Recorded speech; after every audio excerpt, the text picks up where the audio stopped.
Hey everybody, welcome back to another episode of the Zamora Two-Player Podcast. My name is Garrett Zamora, and I'm joined again by my brother Matt. Matt, thanks for joining. Yeah, cool. Good to chat. Lots been going on. Yeah, we've both been very busy for the last 4 or 5 weeks, so we haven't been able to really sit down outside of the 7 Rebirth reaction video we did. I had to make some time for that always. yeah, that we knew we could carve out and do a quick, video that ended up being almost an hour long. But that's what happens when we start talking about FF7. Today we're mostly going to talk about.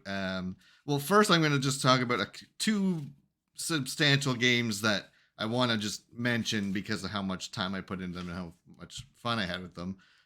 So we'll get a little update from me, and then Matt finished his platinum for FF16. So we're gonna talk a little bit about 16 more in depth, and full spoiler warning for anyone that hasn't beaten it yet. Anything's on the table for the discussion on 16. So and that was a very enjoyable platinum. I think I loved every minute of it. There weren't. I don't think there were any really annoying, grindy, or even not even by design, but just any of them that I screwed up and made it harder for myself. I think the one thing I did read when I was looking at the trophies was I think it's you have to learn all the icon abilities, you have to fill out that whole skill tree. Yeah. And someone had written on when I was just because I was looking for missable trophies, I wanted to make sure I didn't miss anything. Yeah. And someone had said as early as you can give up the slot for it, there's an accessory that gives you extra. What is it called? AP. AP. Yeah. It gives you extra of that. And it's as early as you can afford, not needing the buff that you would get from that accessory slot, put that on so that you don't have to grind it later. And I literally got to by the time I was partway through Waloed, I had enough to buy everything. Because I had it on the whole time, the whole second playthrough. Okay. I see. The second playthrough. Yeah. Okay. Yeah. Sorry, I thought you were saying you didn't start equipping that until you were in Waloed on the first time. And I was I thought you were saying. I don't think I maybe had it on from time, but I always use that for a buff accessory of some kind. Yeah. I see. Yeah. No. I bought it the second I saw it, and I'm such a. A skill tree is just yes, I need all skills as fast as possible. I think that accessory had a free rent in my accessory slot. The second I got to because I think you buy it from the hideaway or from Karen or something like that. Yeah. So I just had it on nonstop. So I did not need to do any. You didn't have to worry about that trophy. The thing that I kicked myself about was in the second playthrough. Sorry, we're going right into this, but we'll jump around. Yeah, in the second playthrough you get all these upgraded versions of all your accessories. If you get 2 of them. Did you sell some? No. Oh, God. Okay. I don't sell anything. Come on. But I was saying where is the upgraded AP thing? I haven't beaten a boss for it yet, or I found all the treasures and everything. Why? When am I gonna get that? That's my most precious accessory. I want the upgraded version of it. Sure. And then I was ugh, internet. Where do I get the? I can't remember what it's called. You buy it from Karen. God damn it! Oh, you were waiting to find it somewhere. Yeah, exactly. It's oh God, go bought it from Karen, then went over to the blacksmith. And I was I could have been, doubling my AP for the for the whole second playthrough. But so I was really angry, thinking I was gonna have to go back and grind a bunch. But it was fine. But it was fine. It's okay. Once I had that equipped, I didn't go out of my way to fight any battles to maximize my skill tree kind of thing. Yeah, right. Yeah. Anyway, that's bad. Yeah. So, but as far as a platinum goes, there were no really painful ones, and I was able to successfully leave the beat the game on New Game Plus as my last trophy, because that always feels good when you can end with that one and not forget a small one. So yeah, It's that fun. was. What makes it really funny now is like you get the beat it on hard mode trophy as soon as it's like the cutscene of like punching Oh, Ultima. So yeah, the that's picture true. is just like a Yeah. and like what game is that? Oh, that's FF16. Okay, sure. Sure, why Like the not? boxing game. Yeah. But anyway, yeah, I did the same. It's not something I normally would be conscientious of doing, but since talking to you about it, it's like, yeah, I want my platinum to be a good trophy, not like, wear every hat or whatever. Yeah, and it's like less about like, for me, it's not so much about like getting like what picture comes up with the trophy, but it's like No. that's just a satisfying point to like put the game down. You Yeah. know what I mean? Oh, It's like beat the game. Okay, I'm done. Like we're done now. and I say it more about the momentous part of it rather than the picture Yeah. associated. Yeah, Yeah, that's yeah. just a funny. But Yeah. it does bother me. I think it was like one of the pixel remasters was just me standing outside of like a chocobo stable for my platinum because I forgot to like walk into this one place to discover it on the map or something. I was like, God damn it, I can't redo that. And I think like for Near Automata, like my platinum trophy is like get every fish or something. But I don't know. Some of these things are just like, oh, I want to beat the game. I don't want to. Then I'll go grind. But anyway, everyone's different.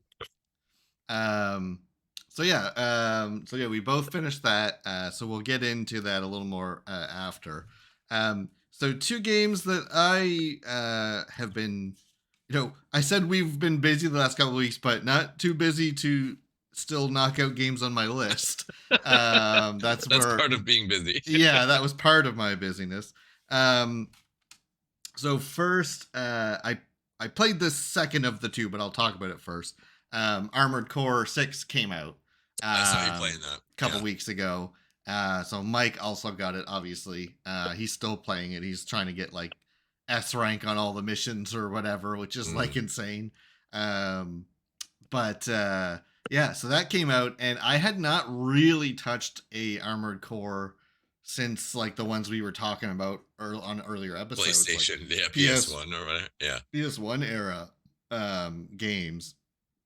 And it's really satisfying because it keeps a very similar structure, like narratively, where it's like there's no cutscenes in between missions of like you walking around the hangar and talking to like your mercenary handler. It's all just like you looking at your mech in the like the garage or whatever, and you're just getting like codex based conversations basically happening. And that's what it was in for budget reasons then. But it's like I feel like I didn't miss anything by having it that way, because it's like you're just like a money for or like a for hire like mercenary, and so it kind of like contributes to that like cold nature that it's like I don't need to like just tell me what you want me to do, I don't care. It's on my screen. I'll get the work done. And it does have some interesting like narrative moments throughout, like in the missions, which are pretty satisfying. But I feel like it was not ever something I was like missing. I was like, this is what I expect. Like, what's my next mission? And sometimes you'll get 3 or 4, and some of their like branching paths where if you do this mission, like it'll lead to another mission later that you wouldn't get if you did mission 3 instead of mission 2 back in an earlier chapter or whatever.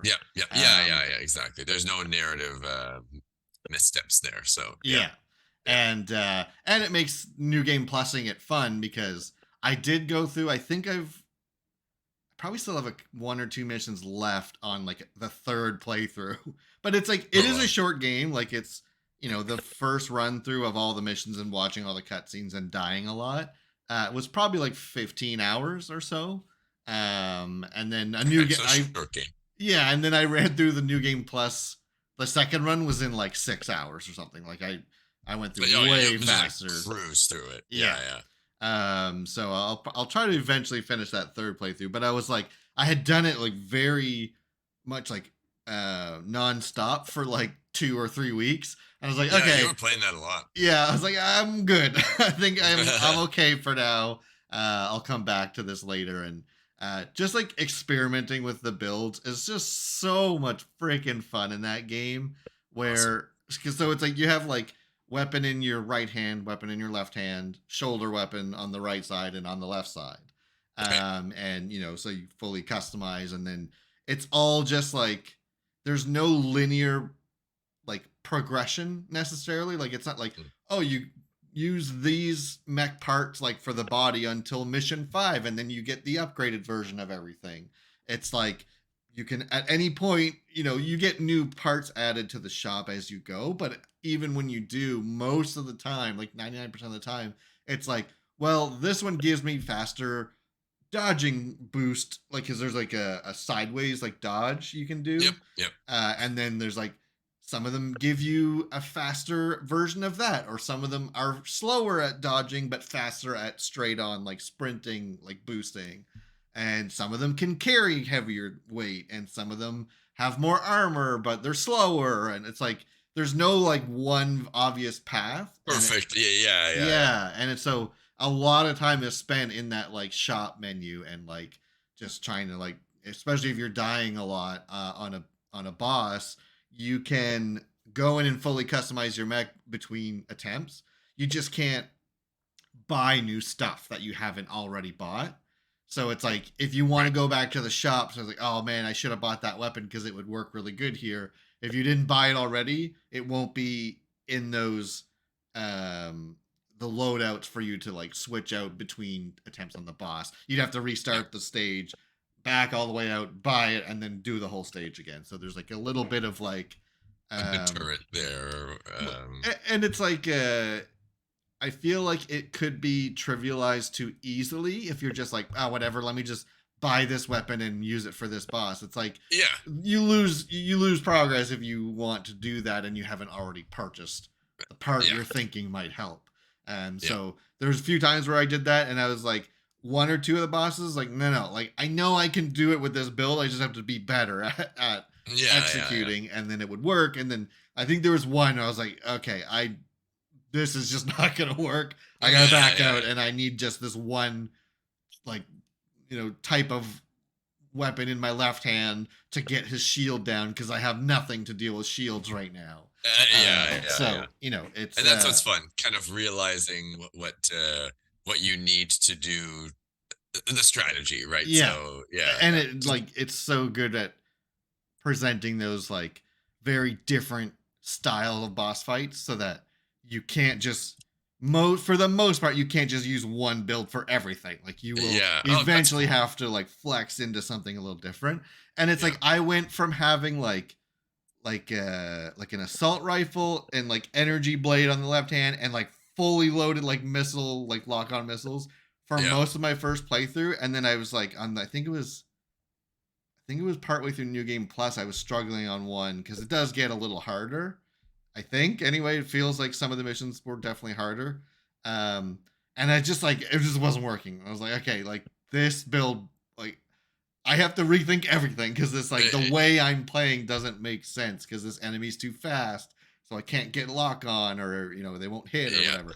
And I went into like it was like double. It was I think it was like giant shotgun, giant rail gun, a second shotgun, and then you get a thing where you can put one of your handheld weapons on like stored on your shoulder.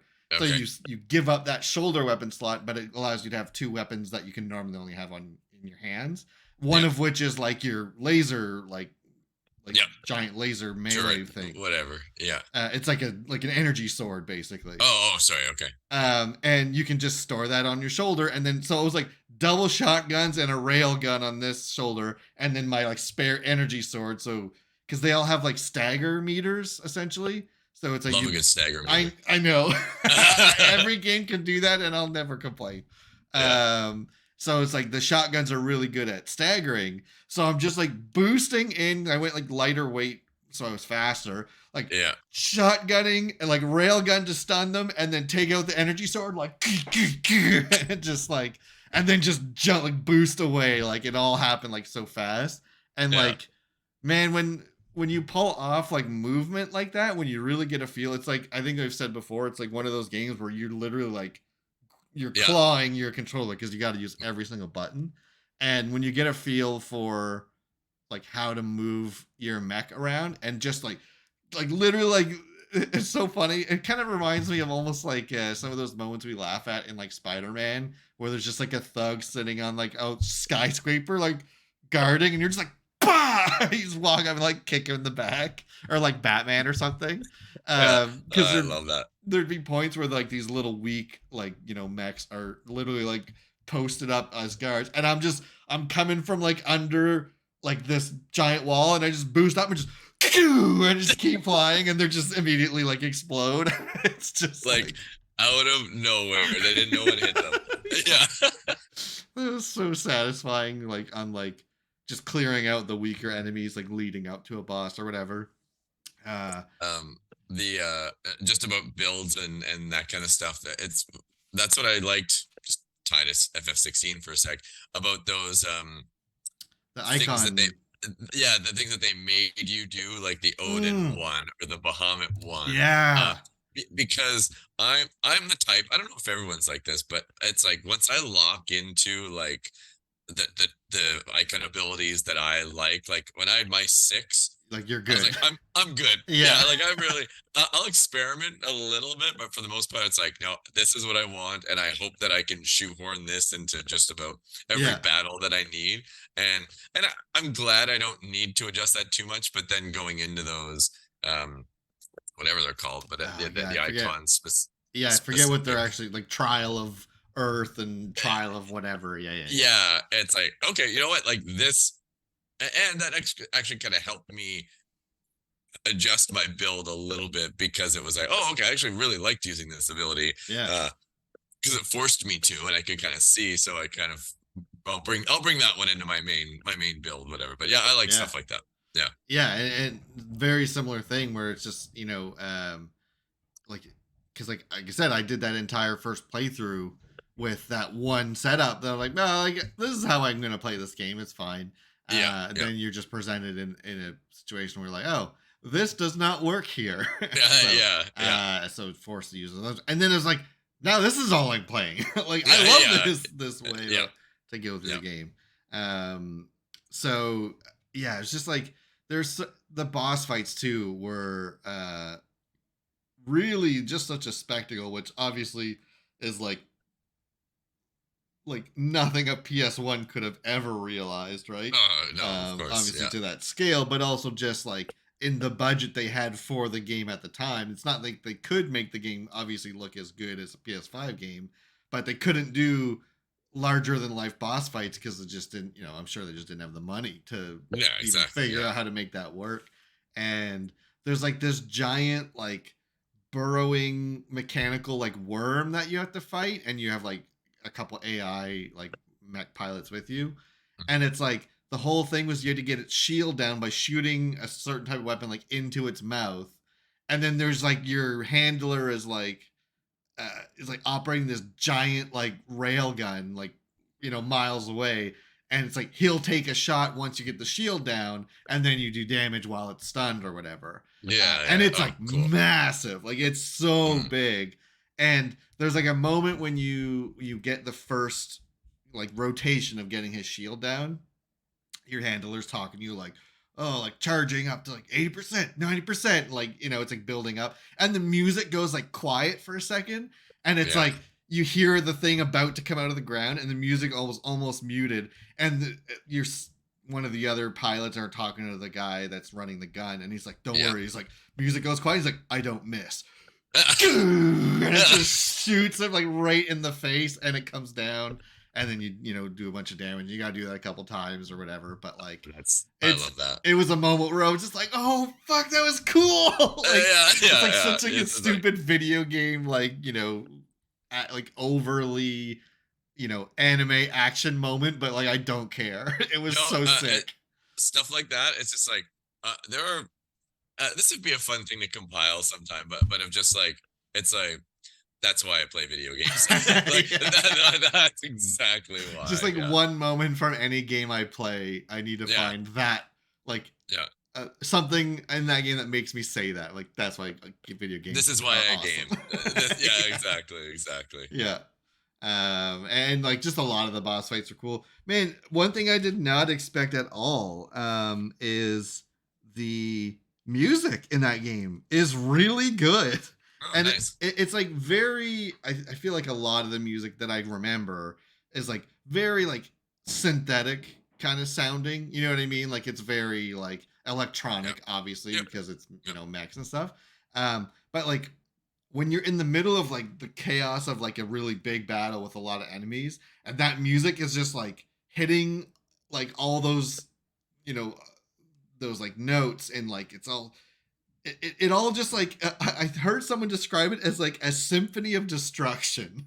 Yeah, And it was like yeah, that's a good way of putting it because it's like the music is actually like just adding to the feeling of being in this world so well and being inside of a giant robot while you're just like you're hearing like one of the things you can get a giant Gatling gun and you're just like the sound of that going off with all the music and all the like explosions and the budget they put in this game. And I know this is what I talked about before where they have the budget from all the Dark Souls money they've made to pour into this game, and it's like yeah. Okay. the Cool. production quality of this game is like unbelievable how Oh good it man. is. Is it like when when you're saying all this, I'm the vision or in my head from an audio standpoint kind of thing, is it kind of like Revengeance where that music is just kind of chaotic? Yeah, that's actually a pretty good comparison in terms Yeah, of just like how the music adds to mechanical. what's happening. Yeah, Yeah. that actually Yeah. would be a fair comparison. Mhm. Um, it's less over the top Oh, yeah, fair. action Yeah, wise. yeah. Well, I mean, they are giant mechs like with enormous guns, so it's not. It's pretty over the top.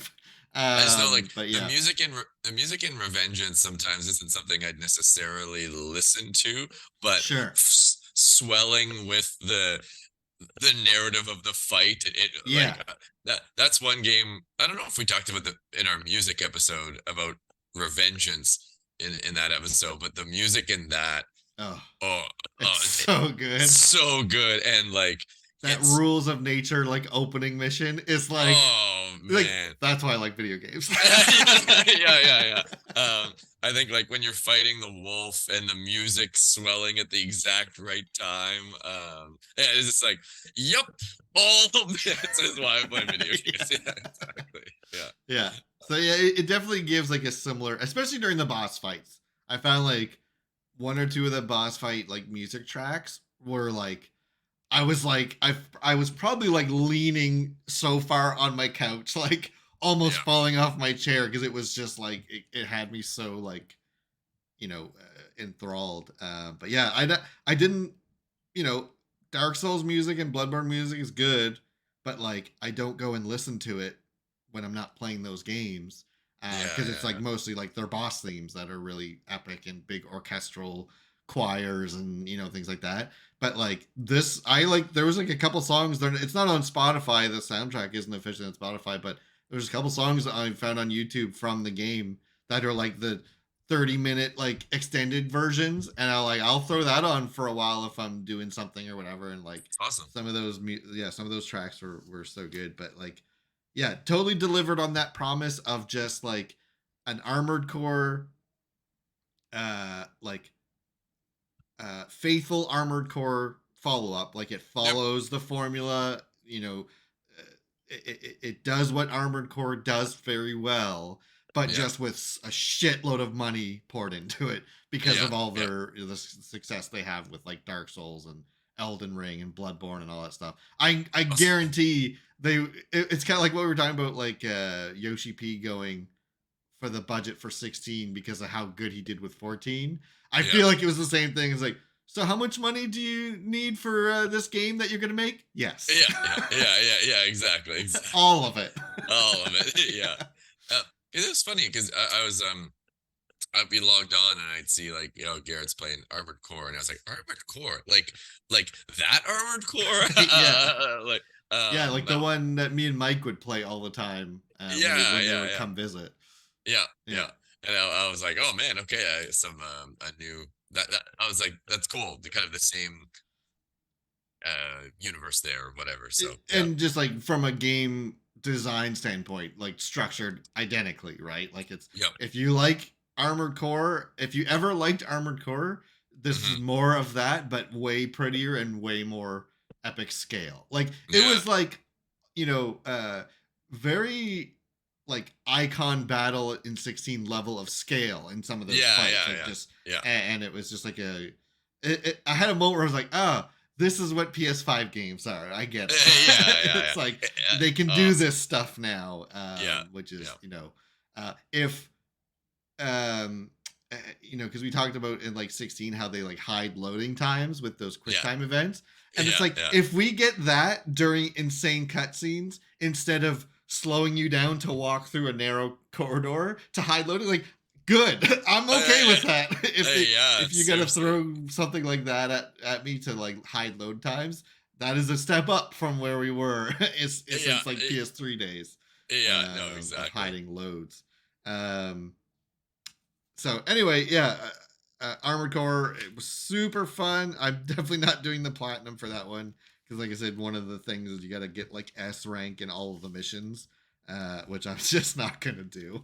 I Um, mean, if Mike gets platinum, then okay, we'll call that a yeah, well, Zamora cousin Zamora cousin platinum. close enough. Yeah, Close enough. and it's funny because like it's just Mike being Mike, but um, Does his I'll mech look ridiculous and have a funny hat? no Yeah. that I guess I have to be more specific when I say Mike being Mike, because that is also true.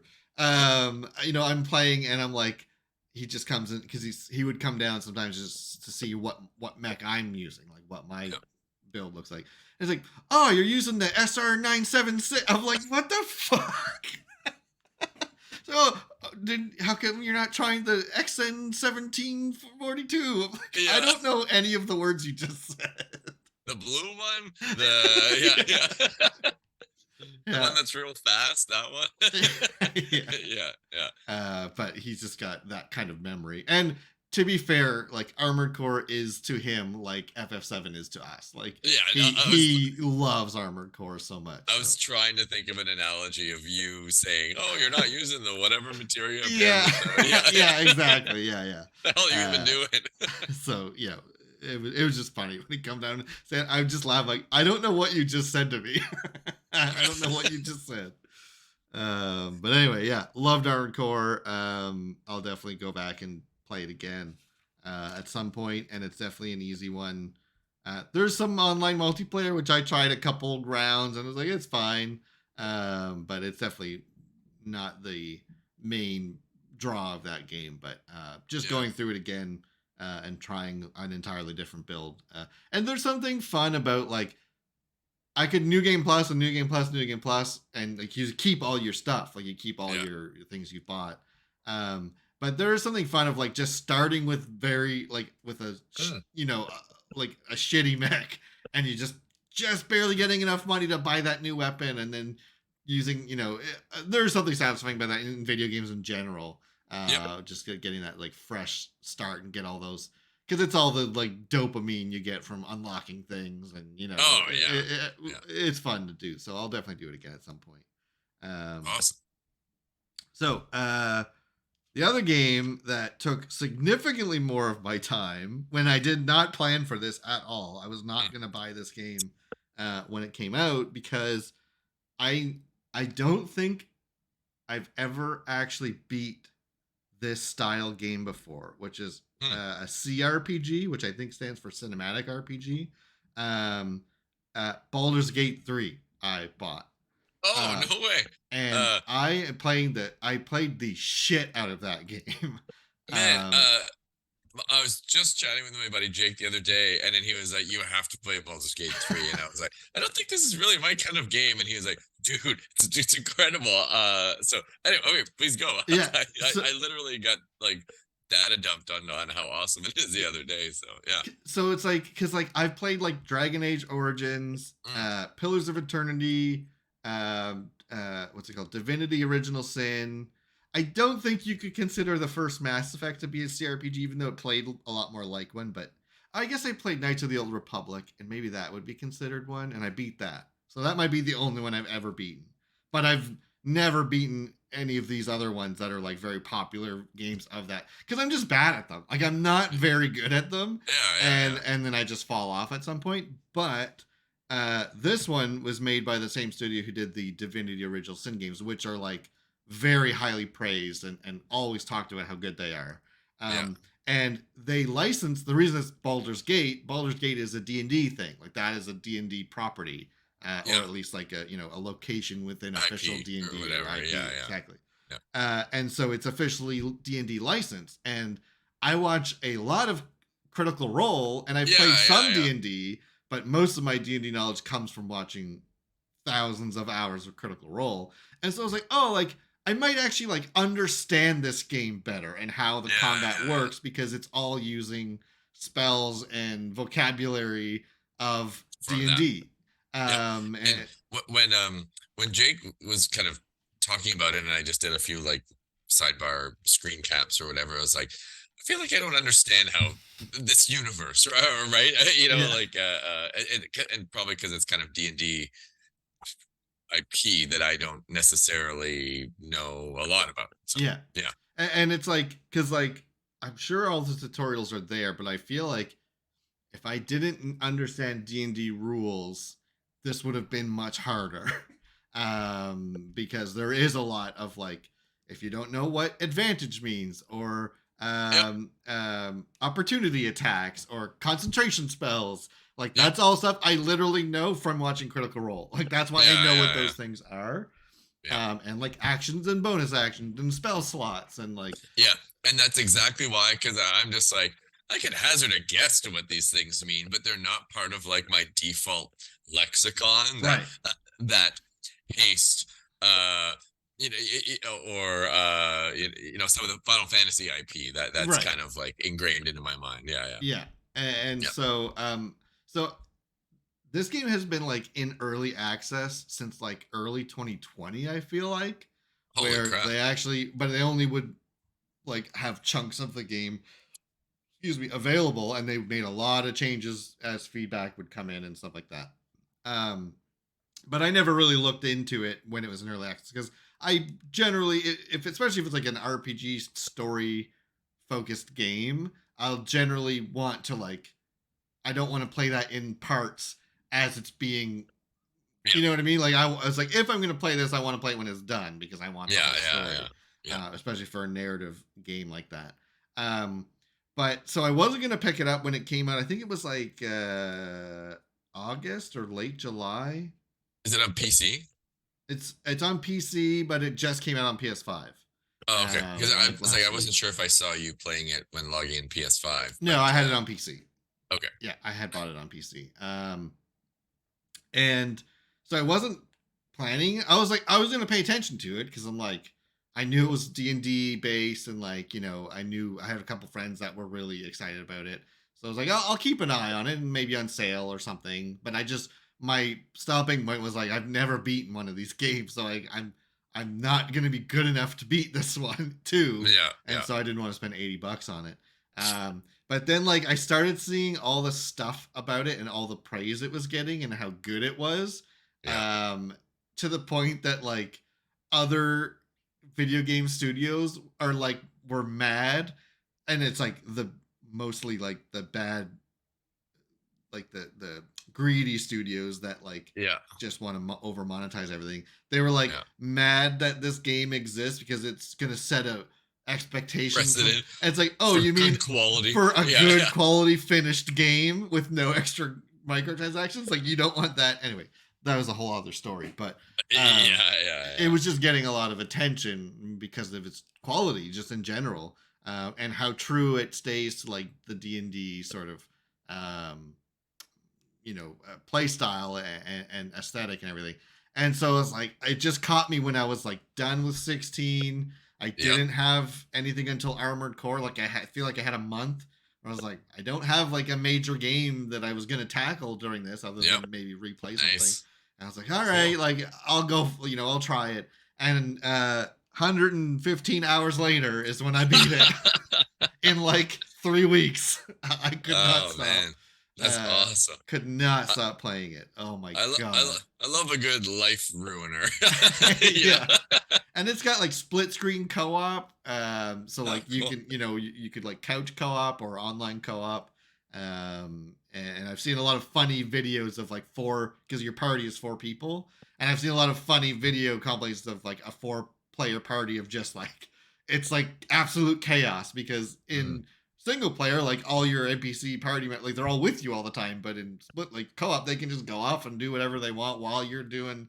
You might yeah. get into a fight with someone over here, and he's over there like flirting with the barmaid or Sorry, something. that's exactly what Jake was talking about. I mean, it's like you could be in completely different whatever. So, Yeah, and I was like, what?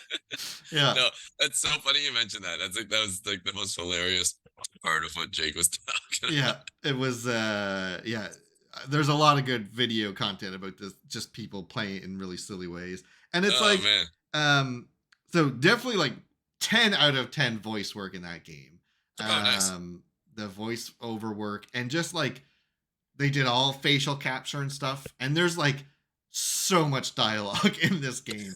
I Um, imagine for something like that, it must be just like, oh, you're a voice actor. You're underpaid. yeah, Yeah, yeah, yeah. For how much variations of lines, and that's like, what I mean. Yeah, and like yeah, this quest, you could have any one of like 6 different party members with you, and they're all gonna have reactions to it, and you can answers to your questions about it.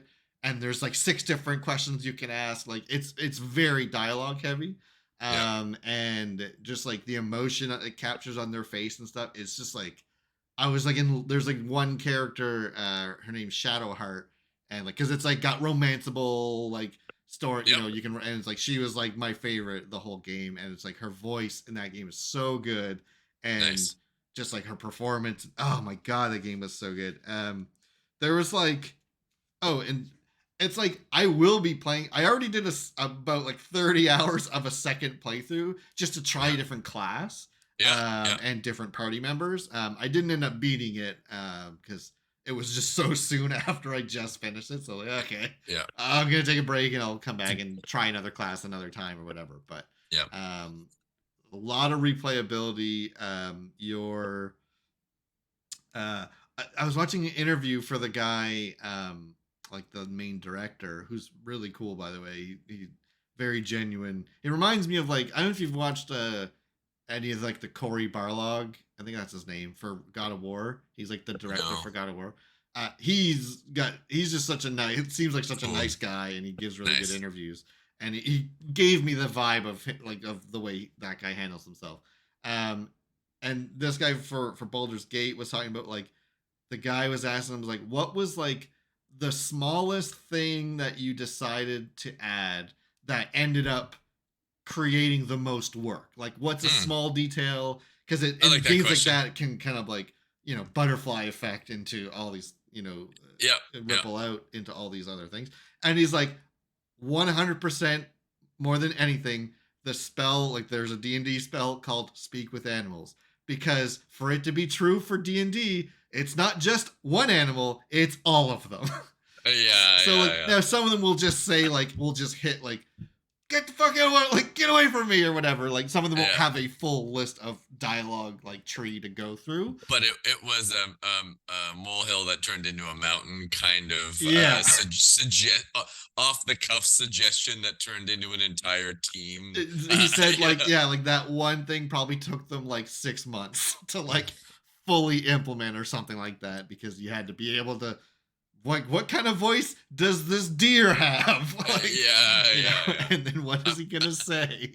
I feel like that's one of those things where like think about the corporate structure of this company or whatever, and just like some like middle level manager or the director comes into a room of writers for 2 seconds, like, hey, that'd be fun, anyway, see you guys later, and then they're all just like, fuck's sakes. It's like, I know how much work this is gonna be. He said so. There's another spell that's called Speak with Dead, and it's like the D&D rule of it is like you raise a dead body and you can ask it 5 questions, and then it'll go back to being dead. And Yeah. it's like you can do that on a lot of bodies. Sometimes it'll just say like this body Nothing new or he has something. nothing Right? to offer you or something like that. Yeah, yeah. But he said a cheat they use was like, but the spell doesn't work if their head is gone. So there's a lot of decapitated bodies in the game. Oh, nice. So he done this is a cheat out of that spell a little bit. Yeah. So That's yeah, funny. like, there's a lot of decapitating that happens in this world. Just as a means of controlling Yeah. workload. Yeah. So yeah, like when we're talking about like build variety, you know, like like I forget how many. I'm trying to visualize how many of the classes there are, but I think there's like 10 or 11 classes, and you can multi-class, so you can do like 5 levels in fighter and 2 levels in paladin, and it's like, and that gets complicated for sure. And you can respec any of your party members if you like the character, but it's like, oh, but I kind of need a tank though, so I'll just turn this person into a paladin so that I can still have them in my party, but they'll be a tank instead of a wizard. Yeah, Or something. yeah. And yeah, the battles are like, there's definitely times where like I early on I committed to like, I'm not against save scumming in games like this, but it's like I will commit to seeing the end of a battle through. So even if I'm losing or whatever, and it's like not going well, I was like, let me just see if I can find a way through this battle, because I did it in an earlier battle once, and because it was like I didn't remember how I did this. I think so when you're talking to an enemy or an NPC, and you're trying to like convince them of something or lie to them about something. You get games that say like in like the dialogue tree it'll be like persuasion or like lie. Yeah. It'll do that, but then it'll like show you the dice roll of like you have to get this number and here's your dice and how you would do it in a game of D&D. And I think I just like rolled successfully my way into this like goblin like fortress because I was supposed to find some prisoner and let them go. And then like I freed, so he was like a druid, and he was like so I freed him from like his prison cell or whatever. And he's like, I should have took it literally, but I didn't. I thought it was just flavor, text. He's like, it's like, he asks you if you can help him get, or I think maybe you offer, it's like, I can help you get out of here if you want or something. And he's like, okay, but I have to warn you, like these goblins have been torturing me, so if I see one, I'm gonna bite its head off, and I can't stop myself, or just something like this. Like I'm going to fight every goblin I see, and I'm like, okay, like it'll be fine. Well, I thought it was like semi like flavor text. Open the door, giant chamber with like 30 goblins, immediate combat. Just like, shit.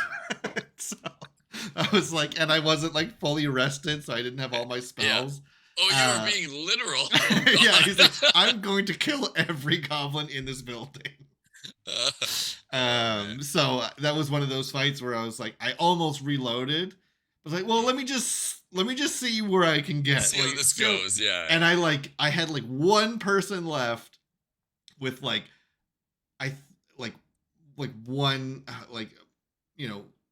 2 or 3 HP left, or like, and I just got out of it, and it was like to the point where I don't know if I think they might have changed this, but at when the game first came out, you could throw a health potion at someone, and if you break it, like throw it at them so that it breaks, they'll get the healing effect. And if someone's unconscious, you just got to heal them with anything. And like D&D rules, like as long as they get at least 1 hit point healed, they're alive. They're back on their feet. Oh, okay. And it was like I was up here in the like up on like the second like balcony, and like what my tank was like, or something. I don't know if it was my tank or my healer was like almost about to die, like fully die. And I was like threw a health potion from out there, and it's like, oh, and he like gets back up, and then he was able to heal the other person, and then they got healed up, and then we kept going. And it was like a 30-minute fight, and I won. And I was like, okay, I'm not reloading unless I like accidentally hit my own person or like, do Yeah. something stupid like by misclicking. Yeah. But yeah, so I really committed to like seeing almost every battle through. Oh, nice. Um, and yeah, it was like 110 hours, I think. And I definitely did not do everything. There were some quests that got completely locked out because I accidentally killed someone and they Right. were Yeah. needed for a quest line, and so I can't finish that quest line, Mm. which would snowball into, well, that means I can't do that quest, and even still there was like a ton of stuff that I still saw, right, which is what makes it the multiple playthroughs attractive. Yeah. Yeah. Very multi-playables. Yeah. Yeah, yeah, and but yeah, so that was like I think it was like 3 weeks I played it that I had like put like 110 while I didn't take time off for this game, so this was like Yeah. Yeah. while working a full-time job. I put that much work into it, and music and everything too, like, oh my god, it's so good. And they're like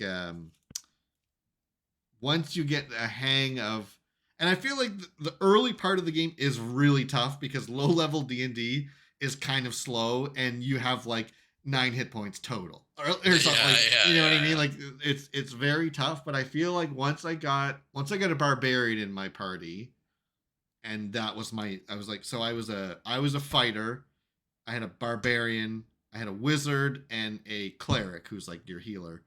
That was like my main party that I went through for that first run. And once I got them, and I feel like was probably like level 5 or 6, there's like a definite like power jump in D&D levels, in terms of like you get new things that your class can do, and you know, I once I got to that point, it was like, oh, okay, like Things now the open up combat a is, bit. yeah, the momentum Yeah. felt a lot better in the combat. And I tried not to look stuff up as much as I could so that I could get that. There's like one or two puzzles that, like, I know what you want me to do, I just can't figure out how to do it. Like, I don't know Yeah. how to click these things in the right sequence to do the thing you're telling me to do. So Yeah. there's like maybe 2 or 3 times I had to like look up a solution to something. Um, but the rest I tried to mostly play by myself. Oh, one of the funniest ones that happened was like early on. You get to this like abandoned village, and um they have this like gnome tied up to like a windmill, like torturing him. Like Yeah. he's Yeah. like all wrapped around. It's like a giant One of the windmill. blades. Yeah. And Yeah. I get there, and I attack the goblins or whatever, and then you go around back, and there's like controls, and I click the control, and it stops the windmill, and you get him, and then he has like 3 or 4 big quests that you do throughout the 3 acts. Um, didn't think anything of it, and then second playthrough I was coming through, and I was just kind of clicking fast. I'm like, oh, I remember this part. Went around, clicked the button. Apparently, I clicked the wrong button because there was more than one. I clicked the button to speed up the windmill, and I'm just like, wait. And I just saw, you just see in the background, like you just see this little humanoid figure, just like, like he gets launched. He's just like, what? It's like quest failed. Yeah. And it was just silent. You just saw his like shadow. It was like, and then you find him like, pretty far away, like in Uh, that abandoned village, just dead. is he decapitated? Yeah. No, I don't think I had, because it's very early. I don't think I had Uh, Speak with Dead yet, so okay. I couldn't. But that would have been a good thing to try.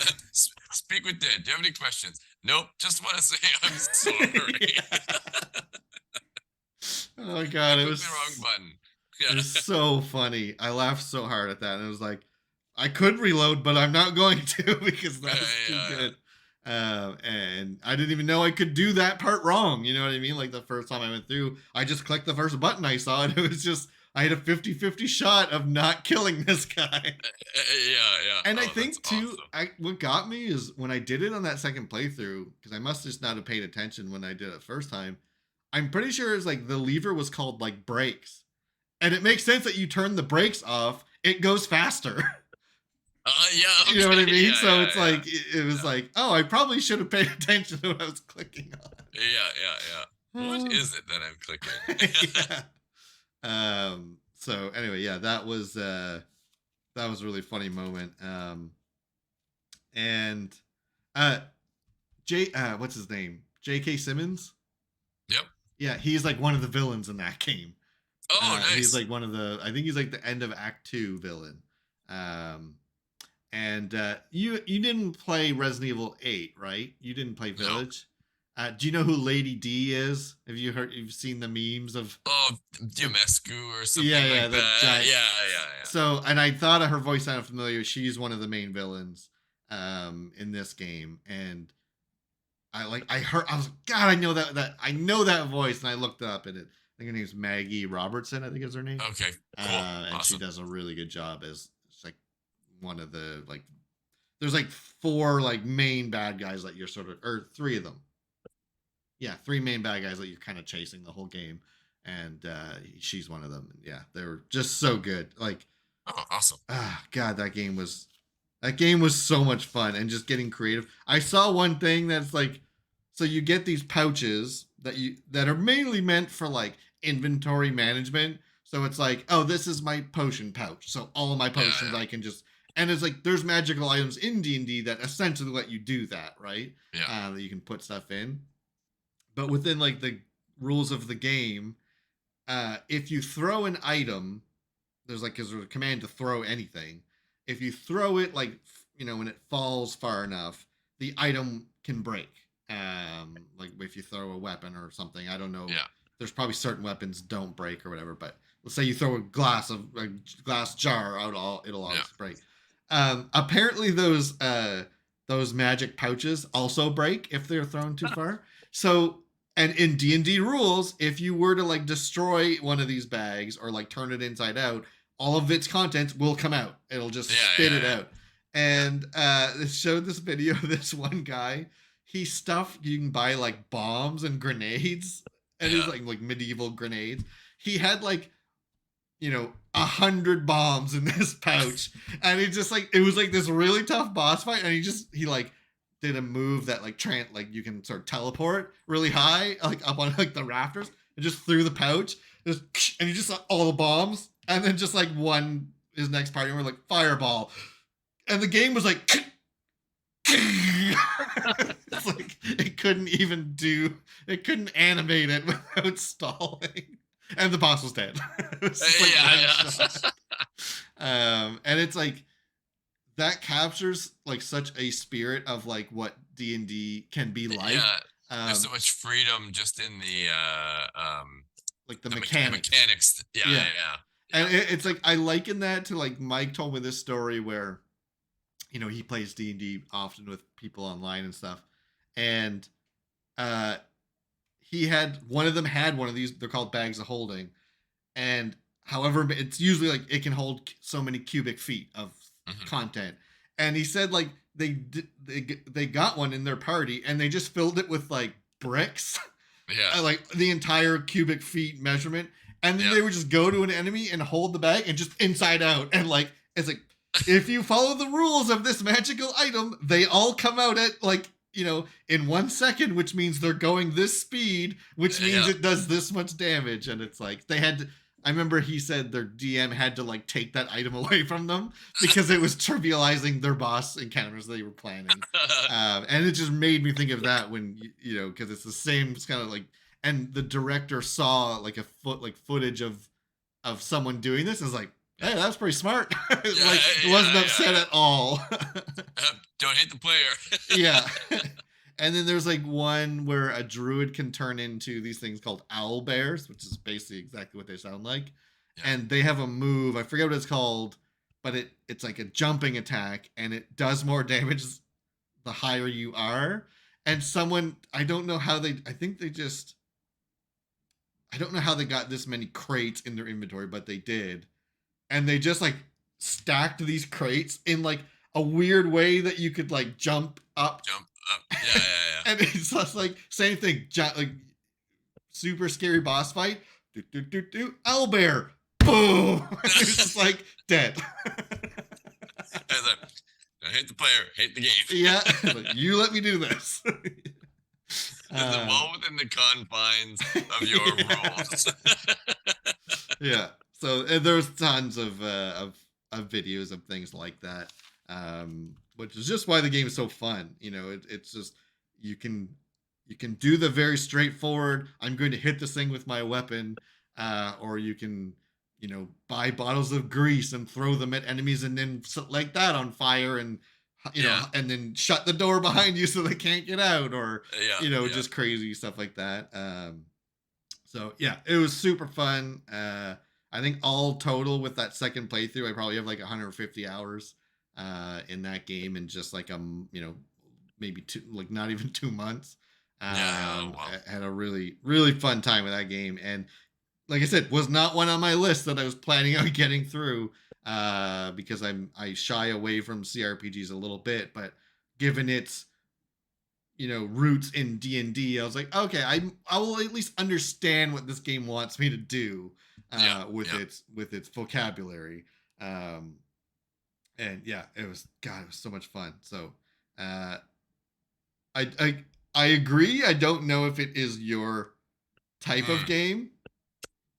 I'd be curious to see how you would adapt to the combat, though, because it is very fun. I know I don't think you've played any games like that before. You never played. No. You didn't play Knights of the Old Republic, right? Or Mass Effect? No. Okay. Yeah, I don't think you've played any games like that.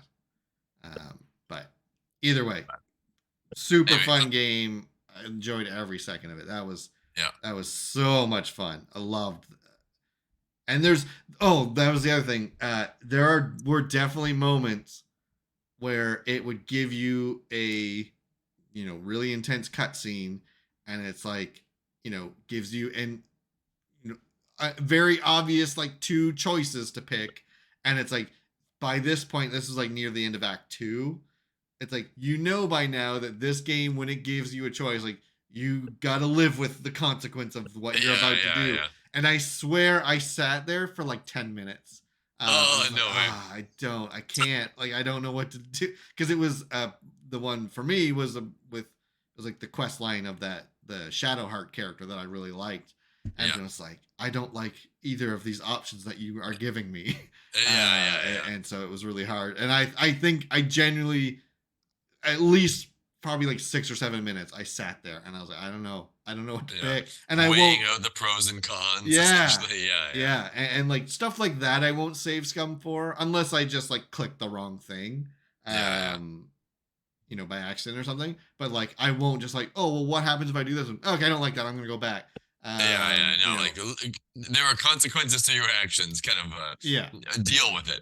If I do like a subsequent playthroughs and I'm just trying to like min max something or see the end of a quest because I didn't last time, like maybe I would do it then. But for my first playthrough, it was like I had kind of a rule to not do that, because that was and when a game presents you a moment like that where you just like I don't know what to do and like it shouldn't matter because it's just a video game, but like it's just you've raised the stakes to a point that so anyway, that was my time with Baldur's Gate 3. Those are the two games I had played recently to add to my list, and that was a very impressive surprise that I was not expecting to like it as much as I did and actually be able to finish it. And that last battle was like, it was probably like an hour and a half of constant battles, of like really hard, like it was probably only like 4 battles, but it was like an hour and a half because they were all like giant, and I would die once or twice and have to start over. And anyway, it was that game, it deserves all of the praise it's getting for sure. It might win. Good. It might win Game of the Year, honestly. With everything I hear about it, we've said that doesn't matter. It's awards don't matter, but even in the face of like Tears of the Kingdom and Final Fantasy 16, I honestly think this one might win Game of the Year when it comes to Game Awards. Wow. For how good it is, and just like I said, and they even said like we're probably not doing DLC. Like it's just, here's the game, we'll keep patching it, to fix bugs and stuff, but it is a stellar game. I can't believe how good it was. It was really, awesome, really impressive. Cool. So you can tell your tell your friend that at least one of us have experienced this game to its completion. He listens to the podcast. So okay, so he'll know. He'll understand what I'm saying. So No, anyway, awesome. Because I guess kind of for me, it's been FF16, yeah, and then I haven't played anything since then. Ever Crisis, I've been grinding through a bunch of yes, that, same. man, like that is an easy game to like. Oh, I'm in a meeting. I'm gonna grind some experience. yeah, yeah. Something like that. One thing too that we might have talked about this, but I don't know if it was on the podcast where uh, the what was I gonna say? Oh, yeah, the opening when you do like the story mode of FF7 story, and you get the like remake style shot of Yep. the zoom in on Aerith and then zoom out to the city. Yep. Yep. You don't get that weird part in between when Sephiroth is basically taunting her down the alleyway in remake when you watch that opening. Yeah. Like the music goes dark for a second and she kind of looks scared and then walks away. Because the story mode in Ever Crisis is OG7 story. OG, yeah. It's like, and it's like, it was more work to cut that out, so it was deliberate. You know what I mean? Like it was very deliberately taking that out, so that no, this is what the OG opening is, and there's a reason in remake that things are shifted slightly. And then another random, just on the topic of F7, that I found out after watching. So Maximilian Dude's been covering some of the TGS stuff, and he pointed this one thing out where there's a shot where it looks like, I think it's when you're outside of Calm. It might be outside of Junon, but there's just a quick shot in that demo that some of the media outlets have had where there's those robed figures, like the Sephiroth clones or whatever, standing there, and like the Condor of Fort Condor comes and like grabs one and just keeps flying. And so you kind of see the scale of how big it is. And it's like, wait a sec, I am like 99% sure that is the bird you see when you start remake. The bird that's flying over the desert. Oh. Because it looked exactly like the way that, and once you saw that, how big that, like when you see it at the beginning of remake, it just looks like a bird. You have no sense of scale. But when you saw that same looking bird come down and grab one of those guys and take off, because even Red 13 says something about that's the Condor something. Like he has a little voice line about. So it's like that is the Fort Condor. Condor, no question about that. But it's like, and I went because I'm going through my remake replay through, and when I saw that opening shot, I was like, that's the freaking Condor the whole time that we like. Everyone's like, oh, I wonder if Fort Condor is going to be in the game. It's like, yeah, he's right there. Or at least like Condor himself or whatever. But anyway, so I just thought that was really really cool. And I don't think they've like said 100% that's what it is. But if you see that shot from that Junon demo, and then you look at the beginning of remake, like it's the same bird. Like it is for sure the same bird. Maybe even like, let's even say like in remake it's just a condor, sure, and then maybe it's like a bigger version, or who knows? It could be same like species or whatever. Anyway. But no, I mean, Ever Crisis has been a fun time. I got like you said when we chatted last time. One of these mobile games is just a little overwhelming at first, and now it's like, oh, okay, I understand how everything kind of works now. So. It's a gacha game, like it's a mobile game. It's gonna do the things that mobile games do, but if all of that is wrapped up in this very pretty Final Fantasy VII style game, then and you put Aerith and Tifa in beachwear, I'm gonna play it. I'm gonna play it. I'm gonna play it, and I'm gonna get those skins. And I mean, no, it's been a good like. Okay. Anyway, like you said, when you have just like 10 minutes to kill. Sure. Exactly. I'm actually really liking the First Soldier story. Yeah, it's really interesting, actually. And you can tell it's like written deliberately to like, it wasn't just, I feel like it wasn't just written because they needed something for mobile. It feels like a properly written story. that they wanted to add or whatever. So yeah, Yep. it's Yep. pretty enjoyable. I haven't finished that one yet. I'm leveling up that team because I got to a point where like my power level wasn't high enough for those three Yeah. characters.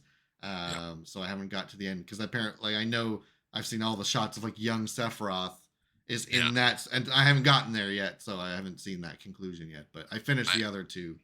Okay. Yeah, I just got to that today. So yeah. Oh, the young Sephiroth part. Yeah. Oh, yeah, okay, yeah, okay. I'll yeah, have to keep going on mine.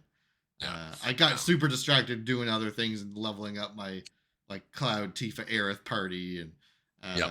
so I have to put more time. Now I think I got them high enough level I could probably get through the rest of it. Yeah. Yeah. But anyway, so no, that's been nice distraction. So something to do. So yep. Yep. Okay, so let's we'll take a break. And now that we got all that out of the way, we'll come back and we'll just do a quick deep dive into our final sort of thoughts of it and impressions on FF16. Now that we're both 100% done, Yeah. it has been cataloged and set aside to make way for 7 Rebirth now. Oh Only a few man. months away, so yeah, we'll come back after a break and we'll talk FF16. Cool. Can't wait. I loved FF16 so much. So yeah. Excited to chat. Cool. Cool. Okay. Hey everybody, welcome back. We're back here for our episode where we are finally going to get to talk about some FF16. Remember, as I mentioned at the beginning, spoilers on the table, so if anyone's listening, be wary of that. One thing I was gonna say before we started recording, but I was like, oh, I'll mention it when we are recording because it might be one of the next episodes. In this little time frame I have between finishing Armored Core and Spider-Man coming out in October, I don't know what made me want to play them. I just love these games, but and I have them all 3 on PC. I reinstalled the 3 Tomb Raider games. Oh, nice. And I've already beat the first one because the first one's pretty short. It's like 15 hours or something. And like, goddamn, I love those games so much. And like OG, so fun. like Tomb Raider. Sorry, which ones? Sorry, the reboots. Oh, okay. Yeah. I did actually play a little bit because I watched some video about the first Tomb Raider, and I have like Tomb Raider Anniversary, which is like a pretty high effort remaster of the original Tomb Raider. And I played that for a bit, but I was like, it's just like, it's a bit clunky. It's kind of clunky, and like it's not super obvious what to do, and like that's fine. I like played it for like probably like 4 or 5 hours. I'm like, I'm good. Like I don't need to finish this game. But then I was like, oh man, I kind of want to play the new ones though. So I reinstalled those, and I finished that was like 26. No, I think I read this is maybe what made me think about replaying it. It was like 2013. That game was like 10 years old. The reboot. Holy crap! It's such a good reboot. I'm pretty sure it was. I'm pretty sure that's what made me think of it. Was someone on Twitter I follow will like post like, oh, it was so many years ago today that this game came out or whatever, and it was like Tomb Raider or something, and it was like 10 years ago. I was like, that game's new. yeah. But yeah, no. Because so the first one is that's what I made you play. Yeah, and that's like it's like a Japanese island that you're something kind like of that. Yeah. I don't remember what like Dragon something Island or whatever. Yeah, it's like the Japanese princess. Himiko, I think her name is, or whatever. And yeah. Oh, that was such a good game, and all of them are good. And it's crazy because like I started the second one because I beat the first one, and you can see the leap in tech that went from that game to the Rise of the Tomb Raider, because it's like the facial capture. It's like it's a person's face in the second game. In the first game, it's moving a puppet. Like, it's like so. It's like that's where that leap happened, was between those two games. And I think Rise of the Tomb Raider was only on like the next gen. It wasn't on 360. It was only on Xbox One and PS4. But anyway, we'll probably talk about those on one of an upcoming episode, because I'm probably going to play. I think I could get through all 3 of them before Spider-Man comes out, because still got like a month before that happens. Yeah. Yeah. And I've already beat the first one, but there's just one point, and I knew when I got to it, I remembered what part was coming up, and I was like, this is the best part of the whole game. And I'm pretty sure I've texted you about this when I've gotten to this part every time I've replayed this game. But I it's know like exactly where you're going. The chopper like comes to rescue you, but you at this point you realize like, no, if we try to leave, like this island will, like the storm will come in and it will shoot us down. Like we can't leave. And he's like, well, I got like, you know, the pilot's like, we got to get out of here. And it's like, no. She's like, no, it'll, you know, we won't make it, blah, blah. And she takes out her gun. It's like, land, or like, you know, you got to take this thing down. And it's like, fuck, you're crazy. Like at the top of his lungs. Over the top. Yeah, yeah. And it's like, I feel like the cadence like of his voice doesn't even make any sense. He's just like, fuck, you're crazy. I forgot. I always forget about it. But then as soon as she's in that helicopter and they're screaming at each other, I was like, oh, I remember what's about to happen, and I get so excited, and then it happens and I lose it. It makes me laugh so much. Oh my god. That's like my favorite part of that whole game. So, and I'm playing through with it. I think I played through the first one on hard. This one, there's like an extreme one, and I'm like, no, I'm not doing that. But I'm on like the hard difficulty of the second game. So I don't think I've actually played through them all on hard before. So that's kind of what I'm doing. And again, I just love making your bow stronger. Like just it's got good progression and yeah. So maybe when I finish those 3, we'll talk about those as like a whole package, because there's already a lot of things I could say about why I love them so much. So we'll come back to that. I just had to mention that because that one part, I think I beat the game Friday. So, and that part is like a little over halfway. So I think that was like Thursday night or Friday night that I got to that point. And I just laughed so hard. I was like, oh, I got to tell Matt about this again. And I know I've told you about it before, and I don't care. I was like, I got to tell him about it again because it's just that funny. Anyway, so, hey, moving on. One other thing I'll say, I do remember playing, because that was one of the games that you made me play coming home for Christmas. And like there's one point, like the deaths in that game were so brutal. At one point you're like down a waterfall or a river or something, and you just get slammed onto a tree, impaled by a tree. It goes like up through your like her chin, like through her hand. I remember it's just brutal. Like, Jesus Christ. Where's your chill game? Just like, whoa, okay. Yeah. This is what we're doing, I guess. Okay, sure. So Anyway, we'll do a Tomb Raider episode. Yeah. Once I finish the 3 of them, I'm gonna try and do that before Spider-Man comes out, because I'm doing my 7 replay, which I'm already at like it's post Platefall. It's like that last big round of side questing before you go to Shinra HQ. Yeah. And then intermission I'll do after. So, I mean, I'll probably be done that by like next weekend or something. Cool. And then, so I'll have more time to just put in those Tomb Raider. And they look like Rise of the Tomb Raider looks great. It still looks really good graphically. So, and I haven't played them, I don't think, since I have like my new monitors that I've bought over the past like year and a half.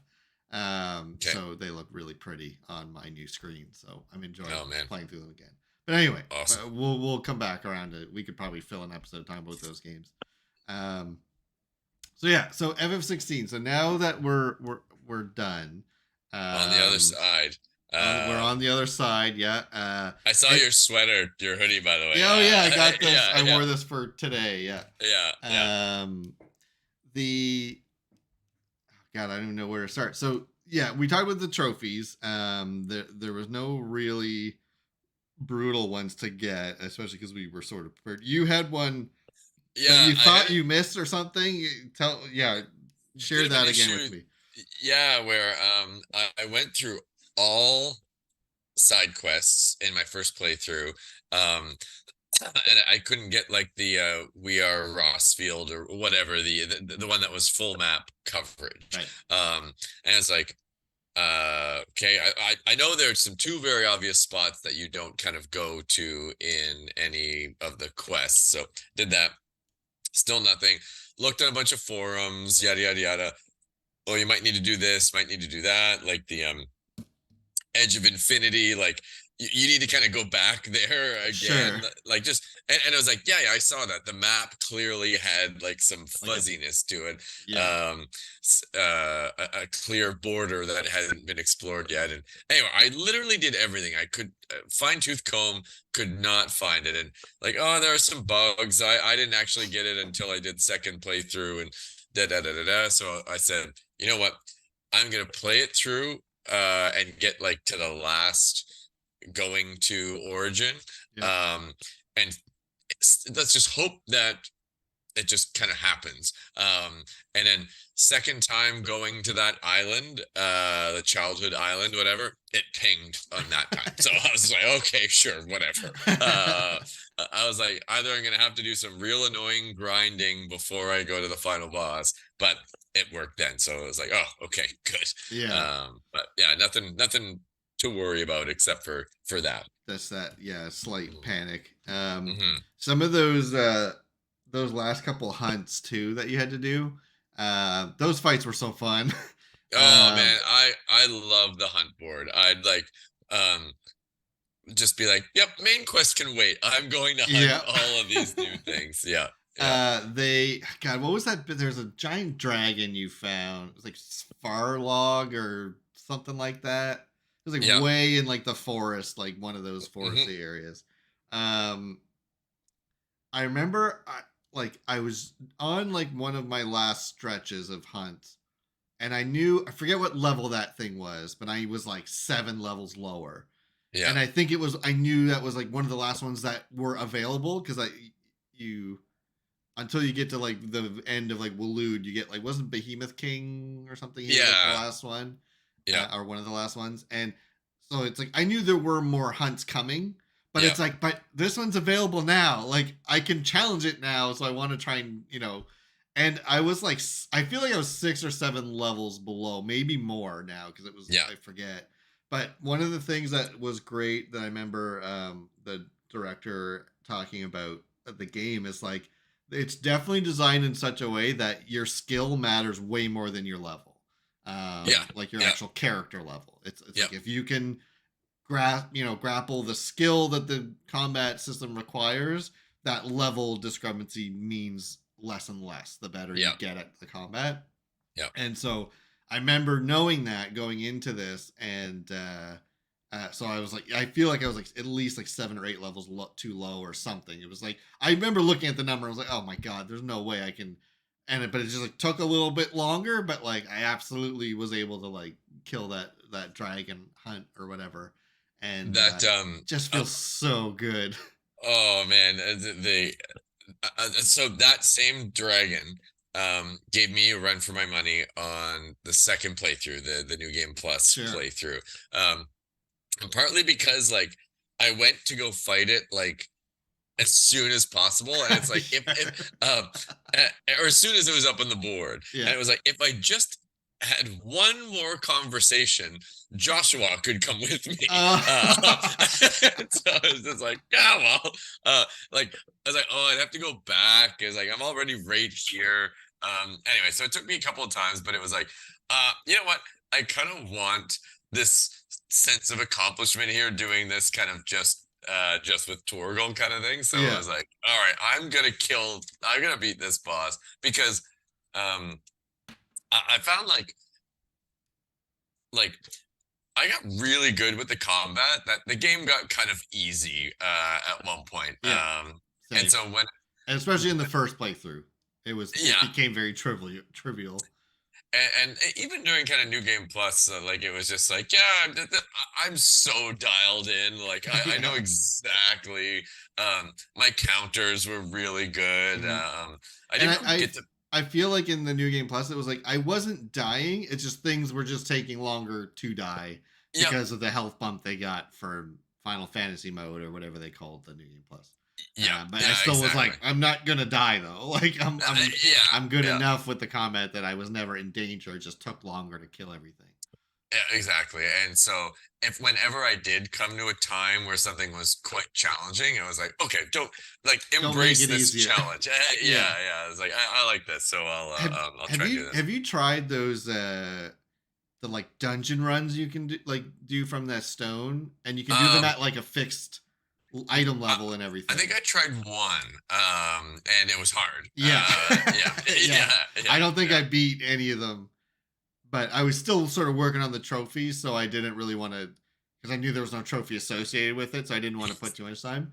yeah. Um, Now that I've had some time away from it, I might actually load that up and maybe when I'm done my remake playthrough, um, just like try some of those because Yeah. like that'll be the thing I miss the most about that game when it's like you got to be in the mood to replay a Final Fantasy game because you got to go through all the story bits and Yep. the slower Yep. parts and stuff like that and just like experience it you know in that whole In the fullest way. right. Yeah. Mm, And sometimes I just crave like the battle system of and it's like so yeah. those I love that those are there because I know in like 6 months after I beat the game, man, if I just want to like go in and like run a dungeon from that game, like Yeah. just jump right in, like I can. And with Yeah. that one mode where even if you don't put it like crank the difficulty way up, you can still run that dungeon as like the level it was intended for, sort of thing. Like Yeah. and Yeah. not be overpowered or whatever. So I Yeah. really love that those are there because I think that will help when I just need to like I just want a taste of that combat again because it was so fun Yeah. Yeah. without having to like every time you start a new Final Fantasy or a JRPG in general, it's like it'll be 3 hours before the combat is really in full swing. You know what I Yeah. mean? Yeah. Like Yeah. before I Yeah. get all the things unlocked or whatever. So yeah, I love that those are there, and I feel like I'll want to go back and that might help me. Like now, I was talking before about I don't want to be good at Seven Remakes combat by the Yeah. time. Yeah. I was like, So you maybe can that'll kind be of a good way to like flush the remake, combat out of combat out of yeah. my Yeah. brain Yeah. a little bit. It'll be like a like a yeah, just like to purge purge that info I Yep. have, Yep. Yep. so I can be bad at the Buffer game. almost. Yeah, I man, game changer was you telling me to use the different controller layout. yeah, Because that like I remember being like, oh, the layout one or layout A or whatever it is, like it is very well designed where like the stuff on the with the UI. UI Yeah, and everything is like it's like oh so like I'm gonna kind of lose that. So there was a little bit of like a disadvantage early on. yeah. Um It definitely took me for like a learning. good 2 to 3 hours to like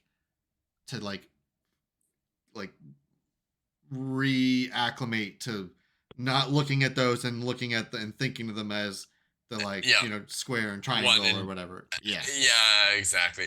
But then once you've kind of got to expert level, just like man, that was a claw grip game yeah, for me because like R1, R2, like oh man, this is I'm just um the kind of magic blast stuff, yep. whatever. Like all right, I'm gonna go on autopilot like this for a little while. What do I want to do? Oh, I know what I want to do next. Yeah, And stuff like yeah. that. So Um, that just felt way easier to do because it was like I don't know, just maybe I'm just that is just an easier movement for me to do rather than do both buttons with because then it was which God I'm like forgetting all of the combat from this game. There was oh that's what it was is because you can charge one of the your two attacks yeah, and yeah, I love like charging magic but swinging the sword and then like letting go of the or vice yeah, versa like as yeah. I'm far away I would hold the sword fire off magic and then get and I can't do that if I'm pushing both buttons No, with my thumb. oh, and I was just like, yeah, this is why this is perfect. Yeah. But oh man, something I started doing a lot, and it's again, it's something I learned from the challenges in the chronoliths or whatever.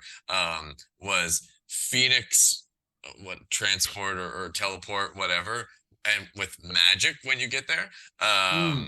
and especially on flying enemies, because it's just like you teleport Oh up there yeah. and it slams into the ground, Yeah. and then R1 R2 slam down with your sword, Ugh. kick them halfway across the screen, teleport to them, stomp on them. And I'm just like, I'm making a mockery of this. That's like Jill's on the sidelines, just like, Jesus Christ, what's wrong? But anyway, yeah, pretty dialed in. It is funny when they have like little banter sometimes during a fight, and it's like, oh, like good job on that one. It's like charging up the Titan moves. Stomping on. That's like just one of those video game things. It's like, just it's fine. Like, I don't need that to make enough sense for that stuff to not happen. Like, it's fine. That's what makes it a video game. A thing I would laugh at every time was there'd be enemies nearby, like where when you get close enough and you kind of see their gauge, meaning like, oh, they kind of have a sense that you're around. Yeah. And Joshua would be like, careful, and just charge right, charge into them. It's like, oh, okay, sure, Clive, I guess we're doing this. Yeah. Oh, man, yeah. Those are like the video game moments that I never want to ever be fully like fixed. Perfect. Like that's just like that's too funny. One thing. So I mean, the rest of the icon fights. I think we talked up to Titan and maybe Bahamut. I feel like you were up to Bahamut when we talked about 16 the first time on the pod. Yeah, I guess we've at least talked about Garuda. Yeah. And maybe, mentioned. And maybe you weren't even at Titan yet. No, I think you had just said, look, it's insane. Sure. Okay, that's possible. Yeah. Which, like, I made a comment to you before, and I don't think it was on the podcast, but I said, like, if we never get Revengeance 2, we at least have the Titan fight, because that's basically what I was thinking. The whole fight was like, this is what Revengeance does. Oh, it was so good. Like, I remember like fighting Kupka as like a semi-primed, and that was a good fight. And God, I forgot you even fight him before he turns into Titan. Because there's so many phases to that whole sequence. I loved the formula of the game so much. Like you'd fight a semi-primed version of someone, and then you'd fight some sort of like dungeon master of the crystal, of the mother crystal, whatever. And then like an icon fight, and so just like, because I remember looking at the game. Yeah, exactly. Like looking at the game and just like, oh, there's not many mother crystals, like it's not like there are 20 or something. Like how are they gonna stretch this out kind of thing. But like every mother crystal just has so much like to do. Yeah. Yeah. But and the writing is so good, the music is so good, the voice acting so good. It's definitely like one of the best. I think it's one of the best written Final Fantasy games, honestly. Like, and I feel like 12 is up there as well, because it kind of has a very similar aesthetic and like feeling to it. But because this one was like so focused on like the English cast, so like the point the director said you should play this with English voices, because they didn't even have the lip sync for Japanese voiceover, because it was very.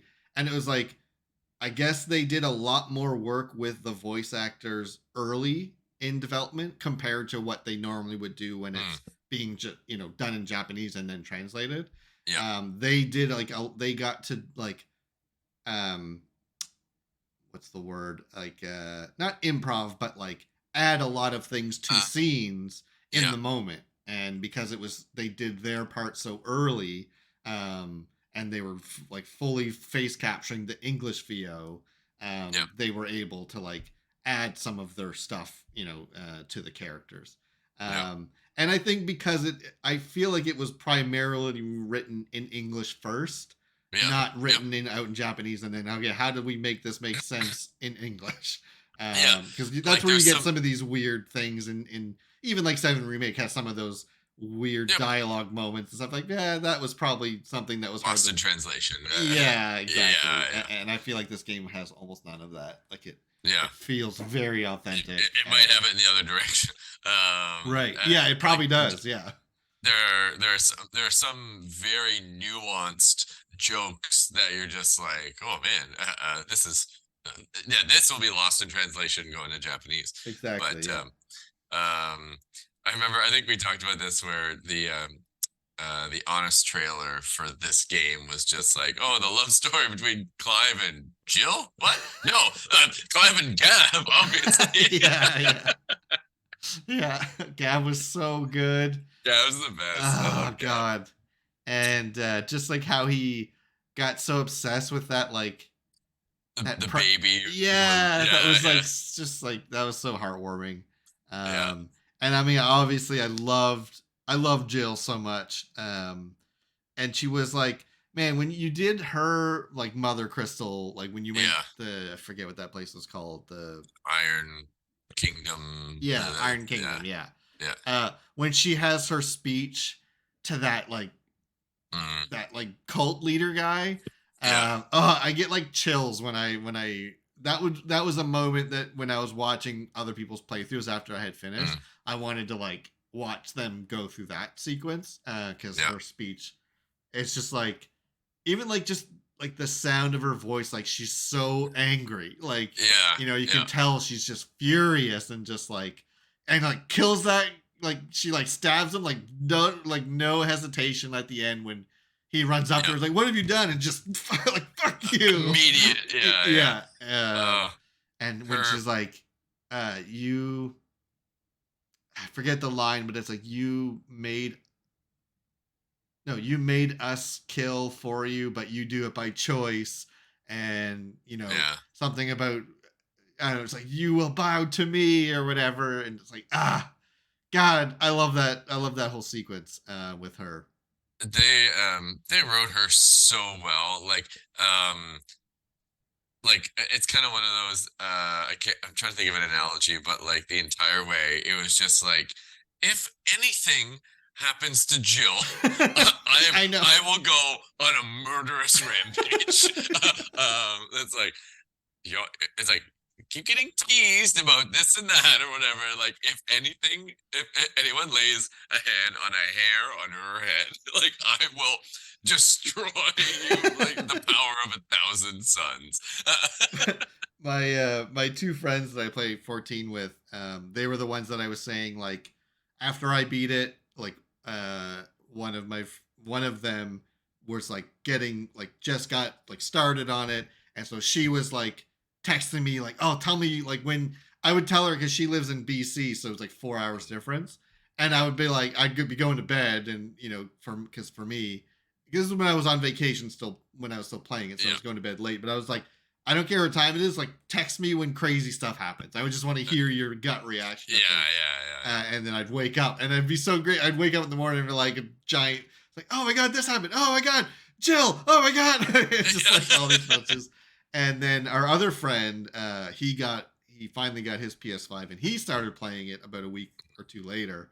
And then we were both doing the same thing to him. We were both like, "Tell us when you get to crazy stuff." Mm. So we made like we have like a group chat, just so that we could all continuously talk See about the it. reaction. And Yeah, he literally named it Jill Fan Club because nice, we were all nice. very big fans. We're all very big fans of Jill.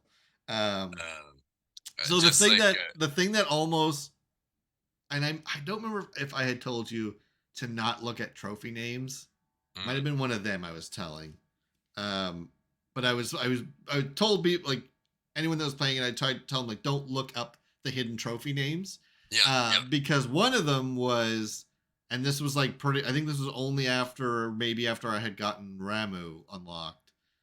One of the trophies was like, use diamond dust to do this, and I was yeah, like I obviously it was like it's possible that I'll get Shiva's powers mm, because it makes sense like with the gameplay loop.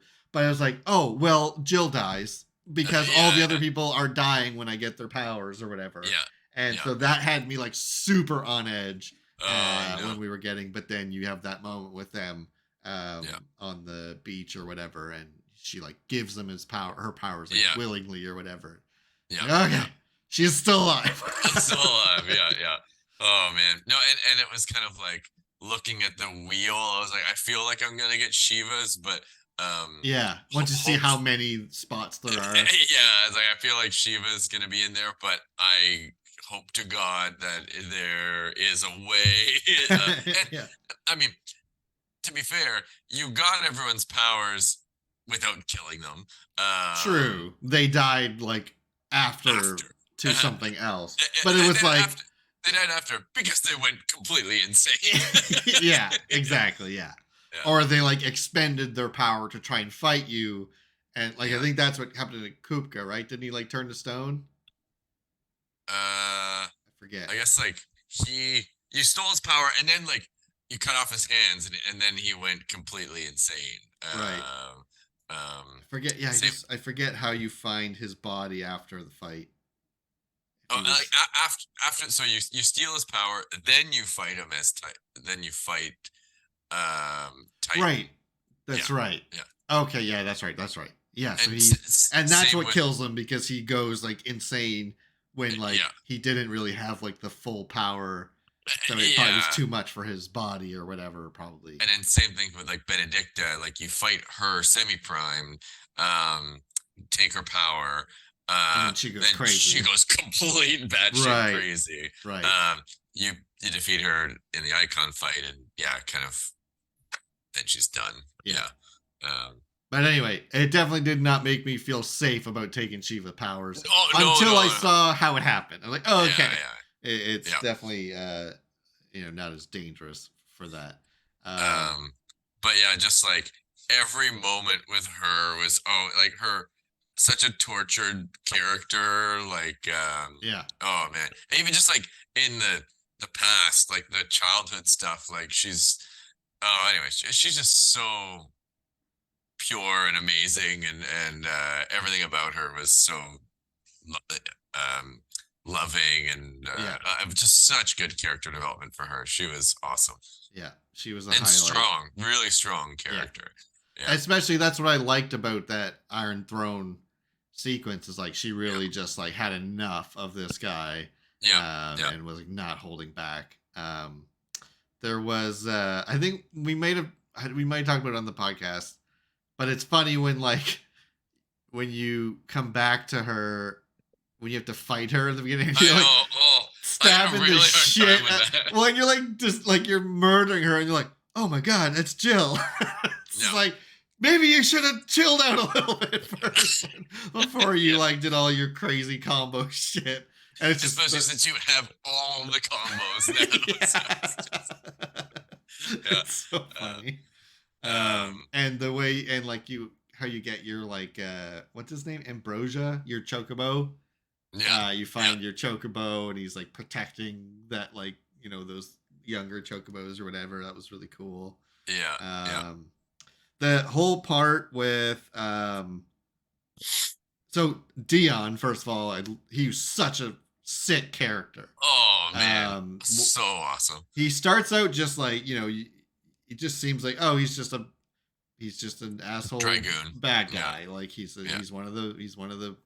the prince of the empire, and he's so he's obviously an asshole, and but then you just see like the way his like father dismisses him, and like, oh man, he turned into such a good character from like you just feel so bad for him. Like I know. And he's just really like struggling to like do the right thing for his kingdom and his father, but like he can tell that he's being manipulated.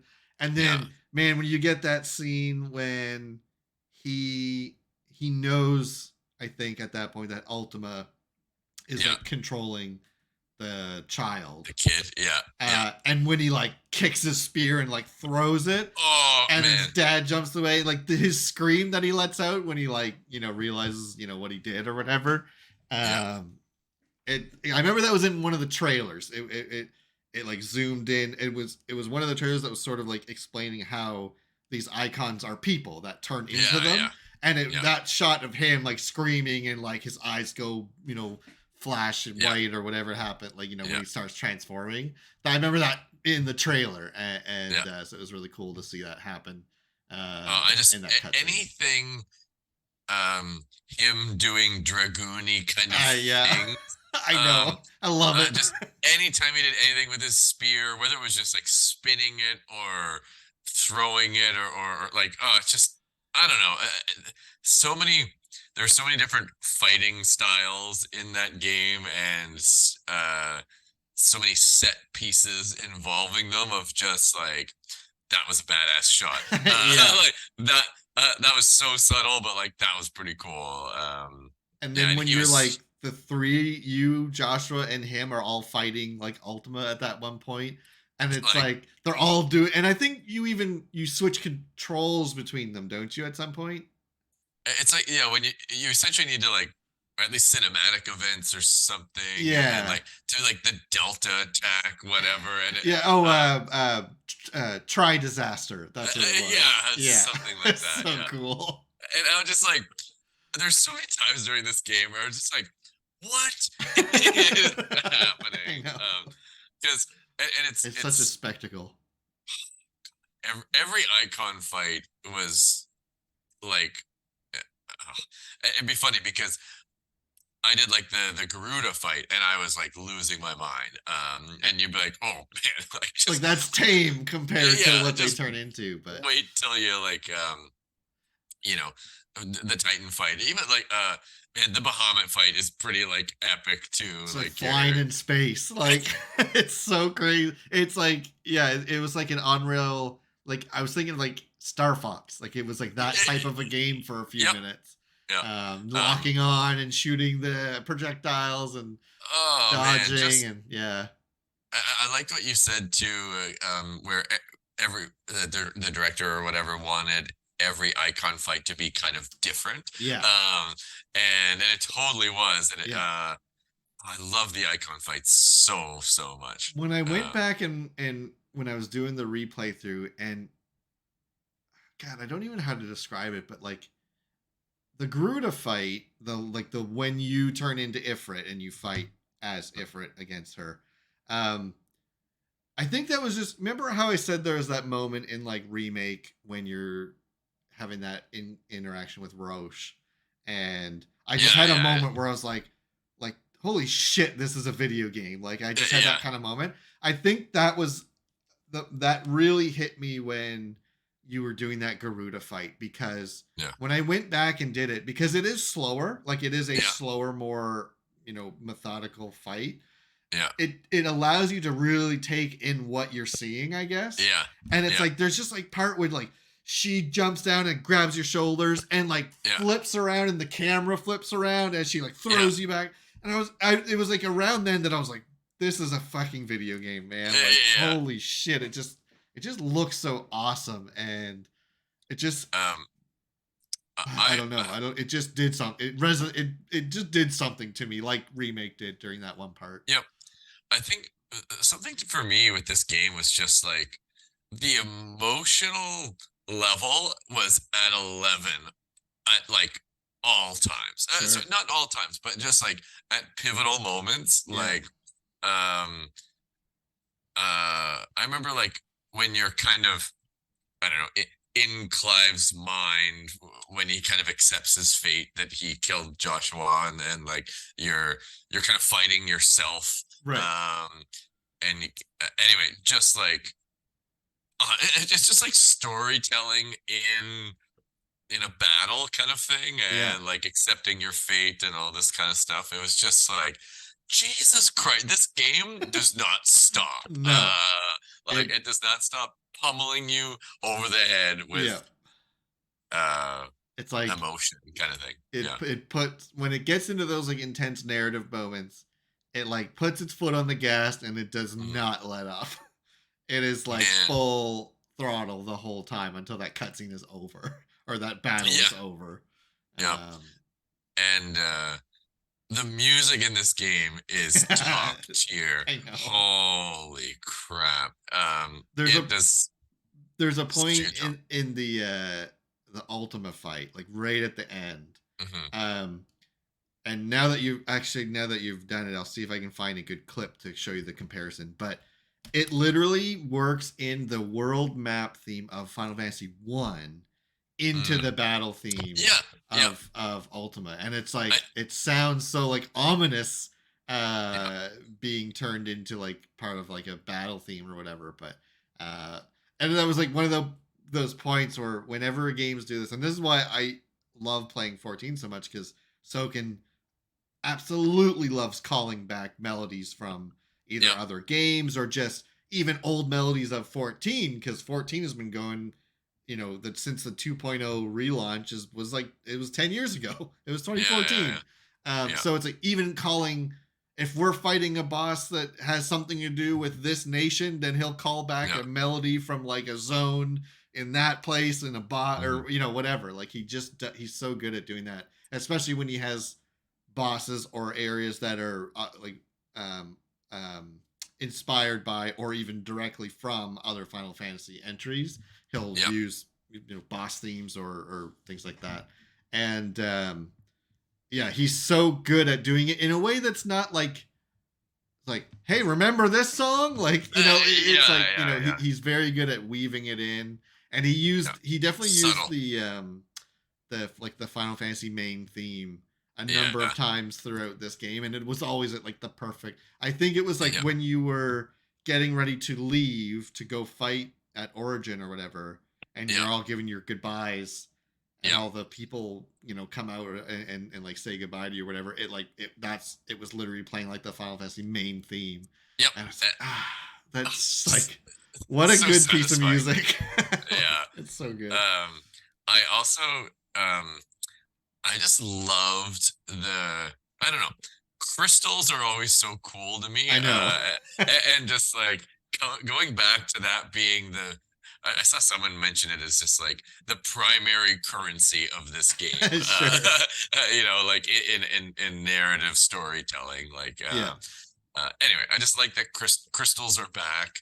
Um, uh, and And really good world building around them, in that yeah, I remember there was like a line where I think Sid was trying to explain about the way the branded, the why there's like seen as like less than human, yeah, like, and yeah, it's because it's like the powerful people like didn't get blessed with the crystal to use their yeah, magic, so they'll take the people that are blessed and make them work for them and feel like shit so yeah. that they feel more important. It was I he obviously explained it better in the game. I just don't remember the exact word, but he it's like that was such a like a 30-second little Yeah, cutscene or whatever, that it's yeah, like that really sets the tone for like that really helped me understand how this world is, and there's it makes sense that would happen, like, because you think, well, why don't they just throw a fireball in their face, and it's yeah, like, no, it's like they just the way it happened is like they just make them feel less because they can't have what they have, or yep. whatever. It, um, there's a lot of interesting lore in the like. There's a random side quest you do for uh, your map person there, where you go find an old book that she wanted, and mm, like when you look at it, it's a lot of the stuff that's like, ooh, that some prophet comes by and he's like, ooh, this can't get out, whatever. And yeah, there's just like a lot of stuff about like, yeah, why is it like these people have powers? How yeah, are they not the leaders? And it's uh they do such a good job of just like, yeah, history is really nuanced and it's not that obvious because like the rich and powerful realized, oh, they have power. We need to like, like, oh, it was like we stripped them of their marginalize it. humanity or something. Yeah, yeah. It was something like that. Yeah, yeah, yeah, yeah, And it's like, how are the people with powers the slaves, kind of thing? It's like, yeah, oh well, people just oppress them like crazy, yeah, and somehow these branded, people become the slaves of this universe. yeah. And To there the are a lot of point parallel. where like that there was like that one woman that was like pregnant, and then it's like it's like her baby had the Yeah, crystal's I- blessing, and she just like abandoned it yep. immediately. and like And with like no seeming remorse at yeah, she was all. just annoyed that it took so much of her time Yeah, to give her yeah. nothing in return or whatever. Like, and Just it's that's what I love, the world building that they did here. yeah, Like, by the end of that, I always kind of like joke with myself where I'm just like, this is not real, right? Like, like this is not the act. Like, I know so much about history, and it's like, oh wait, no, we did not have crystals in our history. That's video game history. That's Final Fantasy history. Whoops. Yeah. Because it's really neat that like by the end, all the mother crystals are gone. People are making fire with flint and all this kind of stuff, and yeah, and it's like, I always say like, is there a non-0% chance this is what happened in our sure, past? Like, I'll say yeah, non-zero. Who yeah, knows? sure. But And speaking to that point, right to the ending, um, so I still don't know exactly what happens to Clive. I genuinely don't know if he actually dies on that beach or mhm, if he survives and they find him. My headcanon is that he died. yeah, He turned to stone or whatever. Um, and then, but I feel like those two kids at the very end. yeah, And this is actually why I'm not like 100% convinced that he died. Number one, like those two kids basically look like Josh and Clive.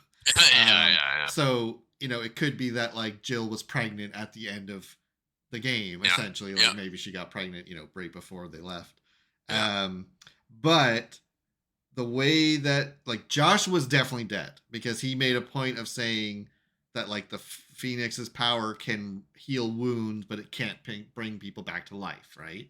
yeah. And you see Clive like heal his big chest wound, Right, right, but right. I don't think that revived him because of he literally said multiple times like the Phoenix can't revive people; it just heals people. Yeah, yeah, Um, fair.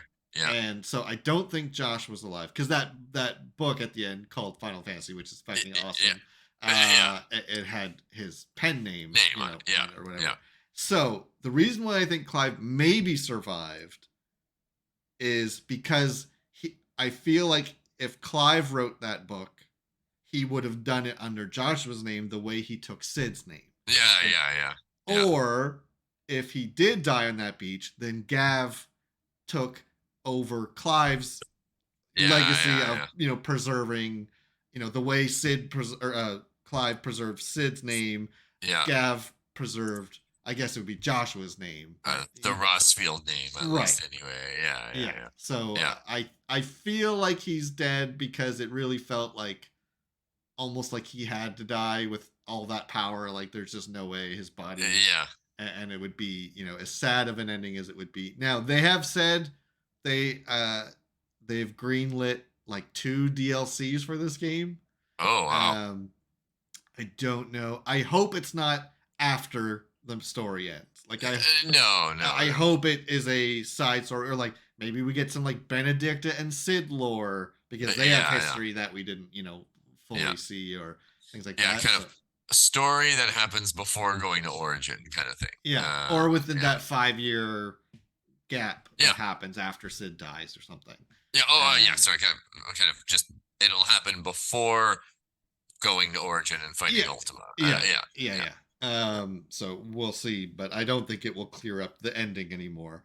uh Mm. I think it's pretty much it's pretty good Oh, where it is. I don't need yeah. more. I don't need it to continue um from that point because Yeah. it was a good Uh, ending. um. Oh, my heart broke when Jill looks up at the star and the red star, whatever, kind of fades out. Because That was yeah, hard. and it's because I think the thing like she wished on that star or whatever was when they were kids, Yeah. and it was like she wished that it will always bring him back to her, Yeah. and then it Yeah. fades when he's on the beach. That's why I think he Yeah. died. I genuinely Yeah. think that's why he died. That's my assessment. And yeah, kind of. It's a good point about Joshua. I was ambivalent of you know he clearly did something to Joshua. But yeah, it's a good point that yeah, I could heal his wounds, but Yeah, and not he was. revive him. I So think he good was point. already dead. And Um, if he was, I feel like he would have been there with him on the beach. Like he would have brought. He wouldn't have left from there if he yeah, was actually revived. You yeah. know. So um, yeah, and I think like even is maybe like Clive had been writing this whole time, and then someone found his That's diary. Yeah, yeah, that's true um, too. Actually, yeah, that could be it. It doesn't necessarily have to have been after the events because I feel like he does have the narrative moments yeah, throughout the game where it's like he's telling it as if it was in that book.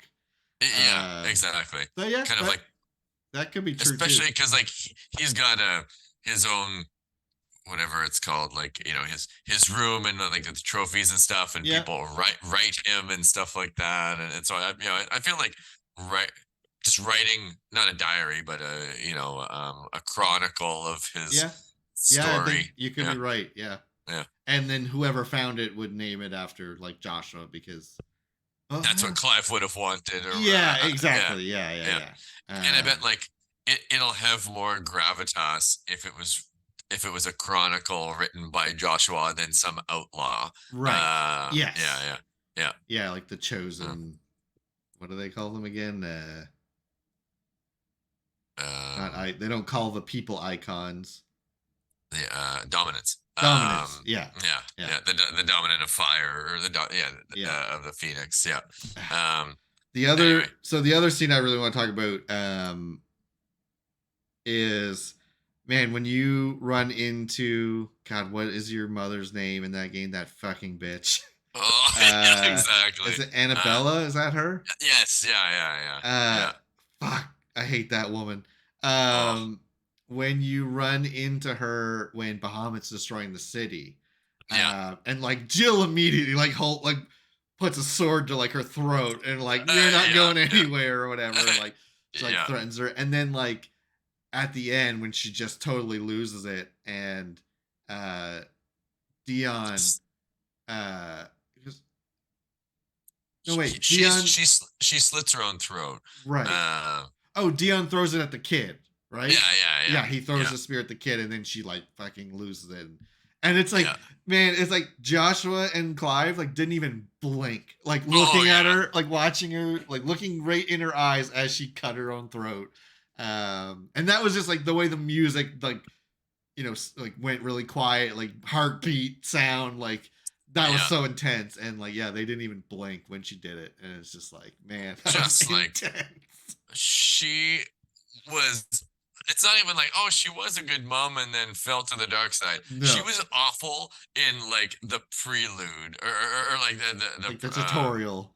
yeah, Yeah, exactly. she was Um, the worst. oh god, to Jill, to Clive, obviously, Yeah.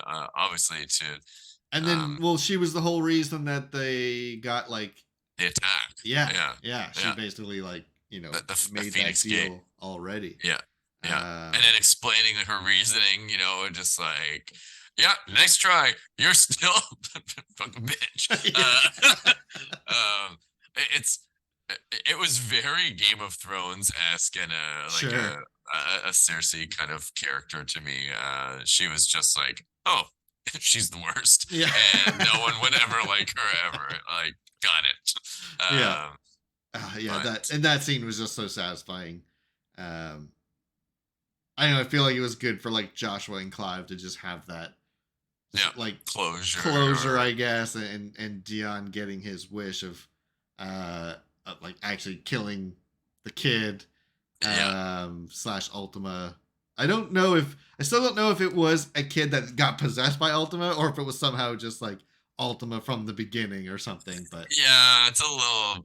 I was kind of hoping I would learn that a bit more in the second playthrough, and I was like, I still don't really get what's going on there, but yeah, whatever. Just Ultima being Ultima. yeah. Ultima being a dick. So yeah. Oh yeah, I was like, I was just looking. I was like, what is that? Is that something I did? It's whatever that was falling. Something fell in my eye line. Okay. Okay. Um, Yeah, I mean, I don't know. I don't have a lot else to say. Like, I have nothing but praise for this game.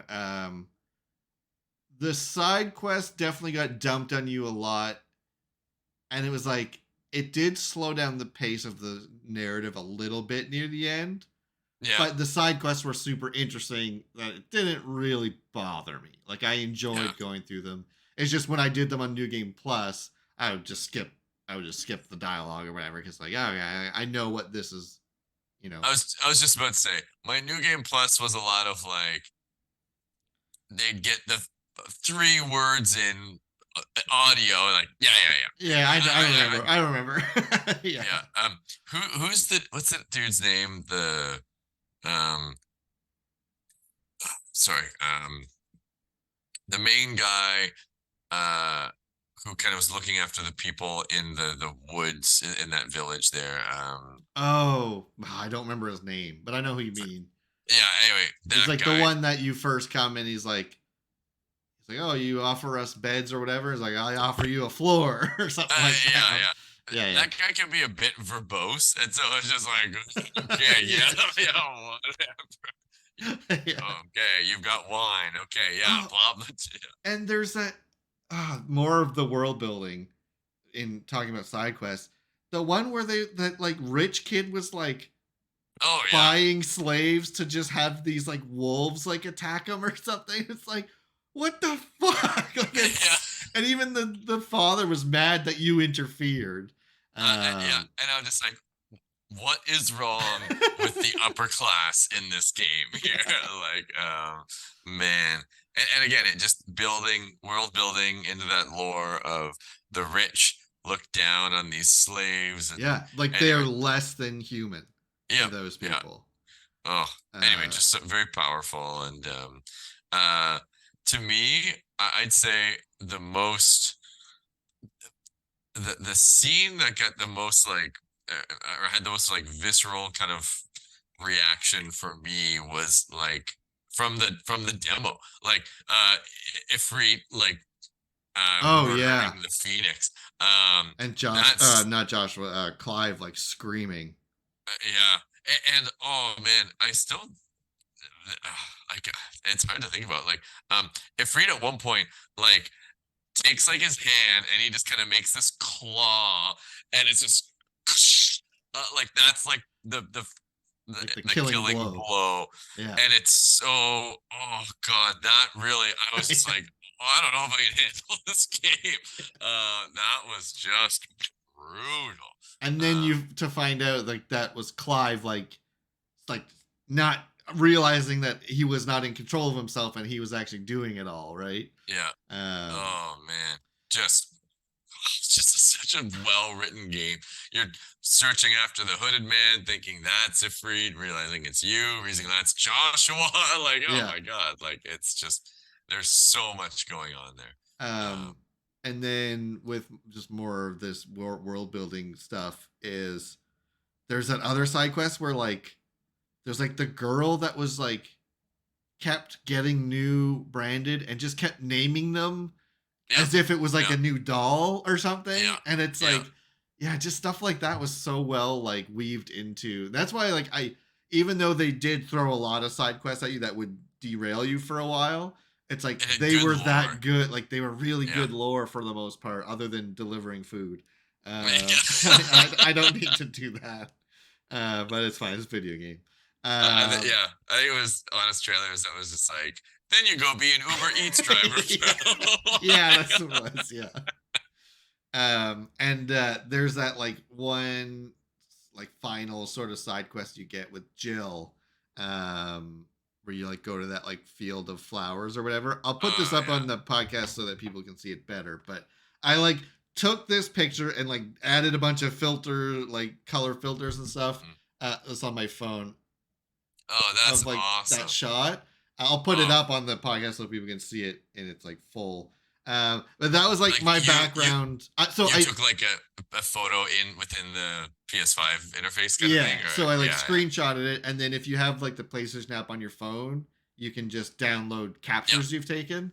yep. And so I did that, and then I like did some color adjustment on my phone to that Yeah. picture, and that has been Oh like man. my wallpaper on my main computer at home until these recent 7 Rebirth stuff has come out.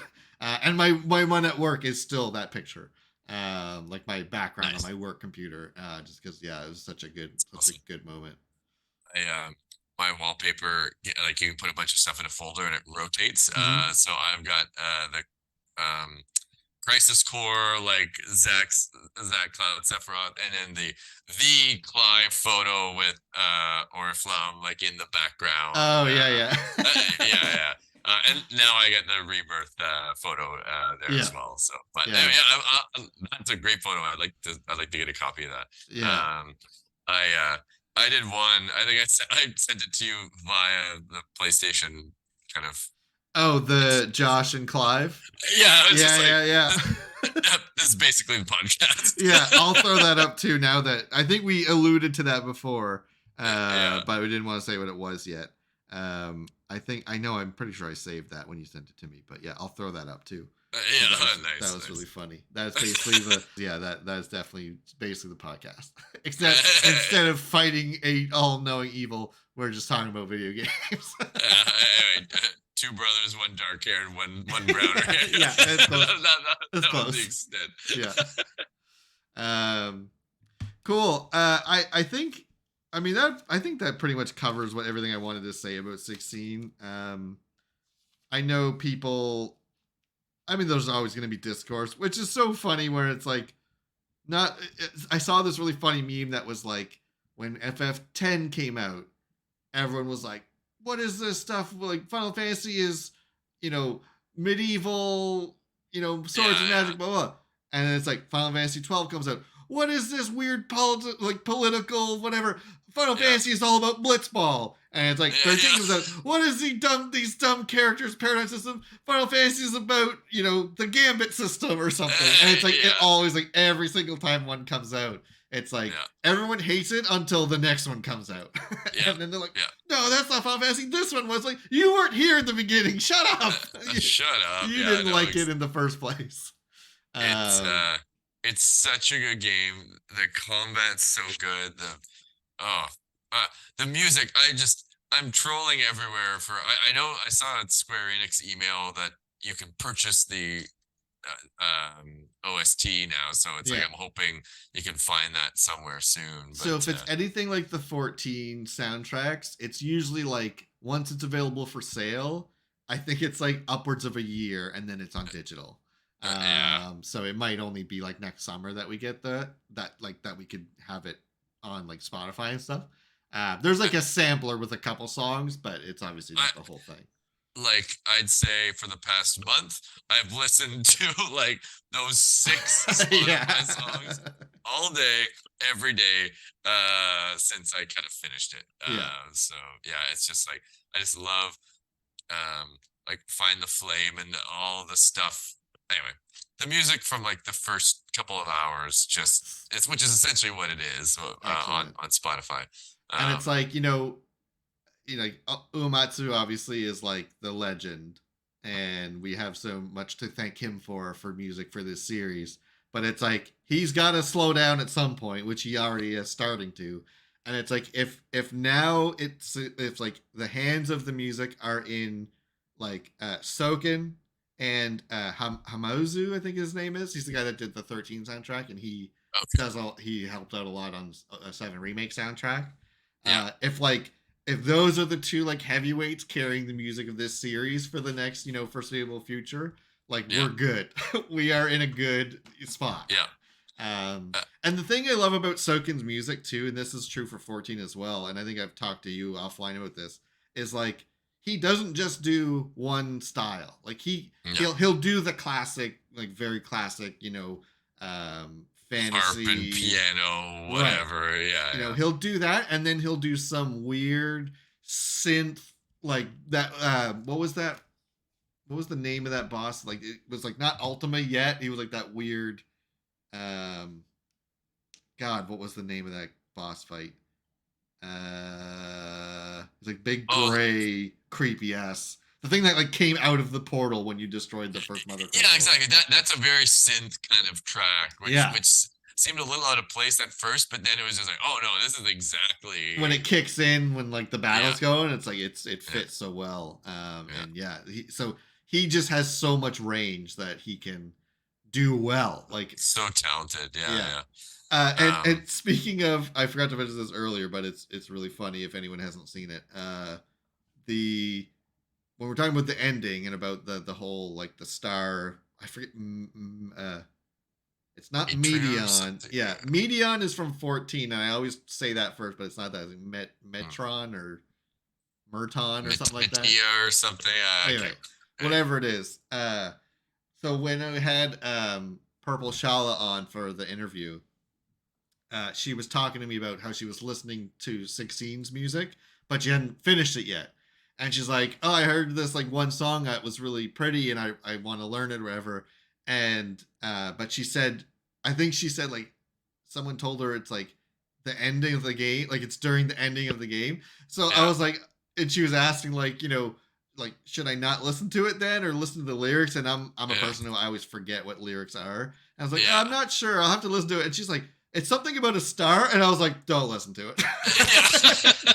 And I clipped that one out for that interview, and it's really funny if anyone wants to see that. But Oh, yeah, nice. she That's had a awesome. really funny reaction to that. I was like, yeah, it's about a star. Definitely do not listen No, to it. nope, nope. And Spoiler alert. it's like that song that plays during the end credits, like, but well before the credits when you're getting like the Oh cutscene yeah. of all that stuff. Sorry, other side note. Longest credits in video game history. Yeah, yeah, they went on so long. I was like, look, I always have this kind of like, I'm gonna watch the credits. Like, Yeah, I'm gonna give these people my attention.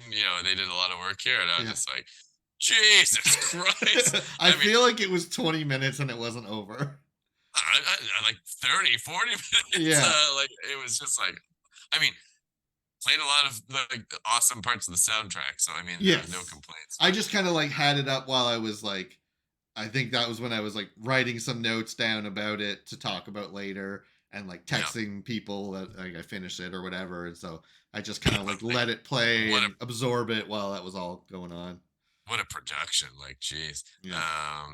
But oh no, just the music was so good. Like the kind of there's several boss themes, but like the theme when when you fight the first Moorball in the swamp, whatever, like Yeah. it just that theme, which you encounter several times at like bosses, quote unquote, Yeah. and it just swells so well. It's anyway. I have that has a spot in my head all the time. There's one YouTuber I watch. I was forget if it's Marco Meatball or Macro Meatball. I think it's Marco. Anyway, he's like a professional opera singer, and he does a lot of video game music analysis videos and stuff. And he Yeah, did one for, I think it's called Ascension, which is the one when you the whole throughout the whole fight with Bahamut. yeah, It is very good video the way, because I don't even no he does know. I think he had played the game up to that point at least, so he understood the story, and he yeah, like really tied what the music is doing to like how Dion feels in this point in the story and stuff. And yeah, anyway, it was probably like a 20-minute analysis of that one song, and I definitely watched like the whole thing. It was really it was really interesting, and it's like I love watching musicians do that stuff because it's like I know I love this song, and there's a reason why my brain loves the song, but I don't yeah, know why. Like, I yeah, yeah. can't tell you exactly what it is, and it's like when I hear, Have someone dissect it for you. yeah, exactly. When Yeah, someone can dissect it for me, it's like that's why I love this song. Like, it yeah, makes sense why I love this song so much, and yeah, why it hits, in such a powerful way, depending on if it's a boss fight or cutscene or something like that. But anyway, yeah, he yeah, had a really good analysis video on that song. And that's also speaks like Soken's music has a lot of storytelling in the yeah. music based on what, like there's one boss where it's like it's for like one of the Shiva fights, but in that game it's like Shiva it only exists because someone like summons her in, like almost Mm-hmm, very 16-esque. mm-hmm. um and it's like the lyrics of the song are about like Shiva overpowering the person that summoned her and like trying to take over, and they're fighting back, and it's like all the Yeah. lyrics of the song are like about that, and it's just like, yeah, Soken is very good at like musical storytelling. Oh man, So yeah, I loved like um Jill's theme or Shiva's theme, whatever you want to call it. Like that had so many spots in different tracks. yeah, Like that theme was presented both like when Shiva's fighting Titan in kind of the first yeah. um That first encounter they had, yeah, yeah, exactly. Or like if it's you and Jill on the beach, like her theme is there, and yeah. I liked her theme a lot, and it was always really well welcomed when anyway, all the Jill's stuff was just awesome. Yeah. She was amazing. Yeah. And to that point as well that I made earlier, just following up with the music, is I think I'll have to look, but I think Purpleschala actually did a full cover of that song. Oh, cool. I think she did actually manage to finally get that done, and then she did one of the great, what was it called, the woods, like that first mission you go Oh, with I Sid. love that. That's a beautiful track too. Yeah, she did a Yeah. cover of that. I'll send it to you. And anyone that wants, I'll maybe link it in the video. Um, The one with kind of the no lyrics but just vocal choiry so uh, I'm not thinking of the woods. I'm thinking of the when you go to like the place with the vineyard and all that. oh Like yeah, no, yeah, not that yeah, place. It's like yeah, yeah. that mission, like the dungeon essentially that you go to with Yeah, Sid. that theme was awesome. I really Yeah. like that. Yeah. So yeah, I know she did a cover of that as well, and it was really really good. So maybe I'll throw that in the description. But yeah, she's in her she she was in her FF6 obsessive phase of trying to cover anything and everything from that game, and she put out shorts of just like a quick version of something she did on the piano and stuff Nice. like that. So Hey, yeah, sweet. she does good stuff. So should definitely check her out. But yeah, I think I'm good. I think I've said everything I want to say about 16. Um, really, just like what a spectacle, and like a true like next gen, like, which I shouldn't call it. It's current gen. We are it's Yeah. 3 years. We've been on the Yeah, PS5 for yeah, like 3 years almost. yeah. It definitely like just the next evolution of games, and then looking at what's coming with Rebirth, it's like, yeah, it's not stopping. Like Oh the man. insanity is not stopping. I'm Um, just I'm really happy because FF16 wasn't really on my radar until I played the demo and it's just been like, oh, what a perfect game. I'm so happy to have played it. It resonated with me really powerfully, and yeah, a lot of parallels to other things. Like I think it talked about like um man, there are a lot of in a lot of ways in telling people to play it, I was like, it's essentially Game of Thrones and Attack on Titan. sure, yeah, Like yeah. much That's pretty much easy to distill. It's a very easy to like comprehend description for most yeah, people. It's like yeah. people will have an idea in their head when you say those two things, and that's pretty close to what the game is. Yeah, You know, yeah, but it gets them with pretty close. make with some a sprinkle of Mega Man will Sure, yeah. Oh, that was that in the honest trailer thing too, I it think. was yeah, yeah. Which is so true. Yeah, stealing their powers. Yeah, but anyways, no, it was just like anyways, I just unbelievable, just so good. And And it's also just like I don't know, it's kind of neat, like just playing anything, especially like Metal Gear or anything that deals with like nuclear weapons and like how effing scary nukes can be, and right. just this is essentially nuclear codes is Yeah, what this is. Yeah, I think that was uh, like when one of those first trailers I said, it's like, because we didn't know what dominance and icons, and we didn't know any of this stuff, yeah, and that was one of my first things, like it feels like whoever controls these beings are like yeah, the weapons of mass destruction for each nation. and Yeah, it's like they yeah. could go off at any point and like destroy an entire city or whatever. And that's like exactly what it was, Yeah, right? Like it's so precarious when you have that much power. Like yeah, no person, nation, whatever, like having that much power is just like scary. And yeah, it's pretty epic scary.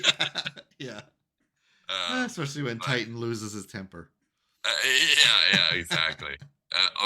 Loses his temper because he His girlfriend died. yeah, because he can't, because he's got no hand and his girlfriend died. Yeah.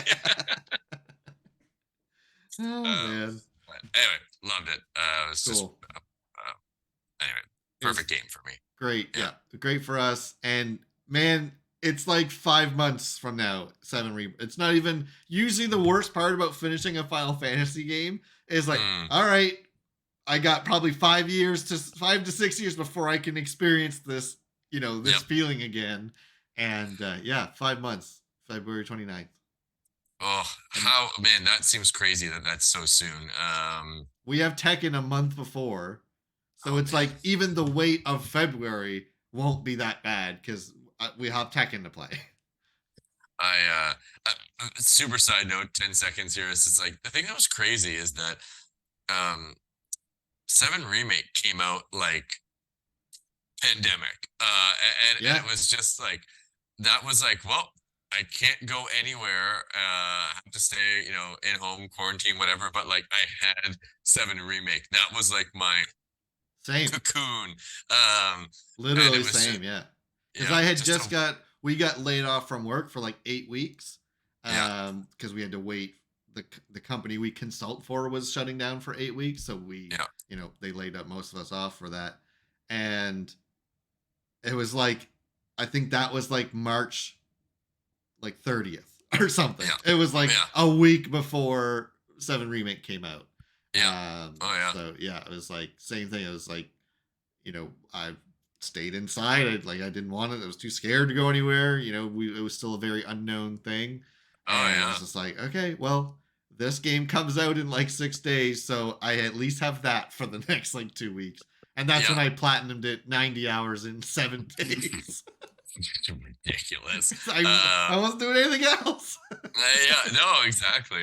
And it just kind of added another layer to my love of FF7 because it was just like that was Like a my nice warm blanket. yeah, because it was like, look, work's getting super hard. And this is gonna be, it can't go anywhere, don't know what to do, da da da. Shut everything down, put my headphones on and play some FF7 and go into my safe space, right? So Yeah. it's funny that this game is coming out at a similar-ish time, not pandemic or anything like that, Like but time just of like the year. time of the year. Yeah, Yeah. yeah. So And guaranteed we're getting a demo for sure. oh, can't wait. Because I played that demo so many times. So as I say that, I played the demo of the first game so many times because I needed to like figure out, because I literally was so anal about like, I gotta figure out what sensitivity my camera is. I need to figure out yeah. if there's multiple control schemes. I want to figure out which one works best for me, and like, but Yep. it's like now it's like I kind of know all that already. So I just want to go into it. Yeah. Oh man, I'll see when it drops. I might do what I did with 16 and just not play, Okay. because Well, that will be I will such play a it. tease. Yeah, I'll let you know. Sure, yeah, you're gonna play it no matter what. Okay, Yeah. I might hold off. I thought about not watching any more stuff about it, going on media blackout, but Mm, it'll be so hard to do that because there will for sure be another trailer at the Game Awards in December, gotcha. if not before then. Um, Anyway, we'll see. I don't know. I don't know what I want to do yet because all the stuff I watched from TGS this weekend has just got me more excited. So it's like it's not ruining things for me necessarily. And we'll be talking about it either way on this podcast for sure as we get closer. yeah. Oh yeah. But no, I'm just thankful that FF16 helped. I think I needed this. I needed that Yeah. to fill the void because I was starting to get, especially with Crisis Core being better than I expected. And a nice kind of like, oh man, like yeah, FF7, like when's Rebirth coming out? Jesus Christ, like come on. It's like here, Matt, here's FF16. Just Yeah. like relax. Like, Just oh, okay. absorb yourself in this for a couple weeks or whatever. And yeah, Yeah, yeah. yeah. And then here's the release date. Chill. Because man, like for me, Q3 ends this week, and then like Q4, and then we're into right into Rebirth time kind of thing. Yeah. So that's It's crazy. it's literally Tekken and then like Rebirth a month later. Yeah. Starting in January. So Yeah. Well. Anyways, we'll have to do some Tekken when that comes out. for sure. And, I know how to make it work. It's just a lot of work to do it until I find a better way. But I'll do it for Tekken 8 for sure. Yeah, I'll definitely get it set up that we can record. And if you get it day one, we'll definitely do some like day one figuring out how the hell this game works matches. Yeah. No, I haven't pre-ordered that. I pre-ordered Rebirth, so that's all good. So Cool. Yeah. I still gotta pay for those. Spider-Man's paid for. I gotta pay for Mario RPG, which is in November. And then I think after that, it's Tekken and Rebirth. So I just I just buy like a gift card and I just keep adding that to my wallet. And then when I have enough to buy my next game, I just add it to the list. Rather than wait until 3 of them come out in the same month and then I have to spend a buttload of money. I can just pay it slowly as I go, because this year we will have gotten a new Zelda, Final Fantasy 16, Final Fantasy VII Rebirth, and the Final Fantasy 14 expansion roughly within a year of each other. Zelda was in May, and 14 expansion is summer, so it might be a little more than a year. But that's insane. Yeah. Like, oh man. Plus all the other amazing games like that came out this year. Like those are just ones that of those two series, you know. Then there's like Resident Evil 4 DLC for that just came out. I've just finished that. It was really good. Embarrassment of riches. Oh god, it's so great. And like the grand finale will be Rebirth on this long string of games. I don't think after watching the stuff, and we will absolutely talk about this more, but like on another episode, but after watching all that TGS stuff, like I don't think you are prepared for how insane this game is. I used to say, so 2 things I'll say right now. I used to say that it's like FF7 remake walked so that Rebirth can run.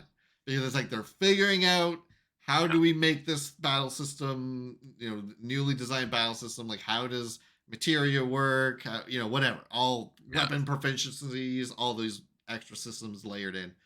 Like that was done so that, like I said, 7 remake could walk so that Rebirth can run. Now I'm saying 7 remake can walk so Rebirth can take off in a fucking jet engine. Because that is the step we're going from these 2 games. It's not a just very slow, step up in scale. It is wild what I've seen about from all the TGS coverage. So yeah, I can't wait. I booked a week, so it comes out on Thursday, like on a Thursday. So I booked the Thursday off, Thursday, Friday, and then the entire next week off. And I don't think it will be enough to finish. Yeah. I'll probably at least be able to beat the game, but it will not be enough to do everything in a week's time based on what I'm seeing. It's going to be insane. I remember, and maybe this is the differing styles with you and me, but like I went through the game very slowly, and mostly because just because work was pretty demanding, so I didn't have much time. I could spend like an hour a night or something like that. Yeah. But it was just like every night I looked so forward to like, especially because I know the story, and it's like, what part am I going to get to? Like, am I going to meet Aerith yet? And it's like, no, man, that's like several chapters down, whatever. But like, I'd finish up, stressful, what the hell is going on in the world, work, and then go downstairs into my cocoon of just like, what's going to happen? And that went on for a while. I'm just excited to get back into that for Rebirth of like, I know the story, but how are they going to tell it? Yeah. And just take a deep breath and just kind of take it in, kind of thing. Yeah. So Oh, yeah. God. Yeah. I I don't even know how I'm gonna go to sleep the night before. I'm gonna do the thing again where I will try to go to bed at like 8 o'clock and Yeah. just get a couple hours sleep, and then when I wake up, it's like as long as I wake up after like 1 a.m. our time, the game will be ready because I'm buying it digitally, Yeah. Yeah. and so it'll be ready to play starting at like 1 a.m. So Oh it's wow. like that's what I did first remake is like I went to bed at like 8 o'clock and I think I woke up at 2 and I'm like, okay, here we go. Yeah. Yeah. Oh I'm man. starting. Awesome. So yeah, I'm gonna do the same thing. I Um, remember. I'm sorry. We'll end here, but I remember with FF16, because I enjoyed the demo so much, and and it had arrived, and I can't remember. I think like it arrived, and then I had to go on a business trip, and so it was just kind of there yeah, on I my. remember you saying like it was waiting for you essentially. Yeah.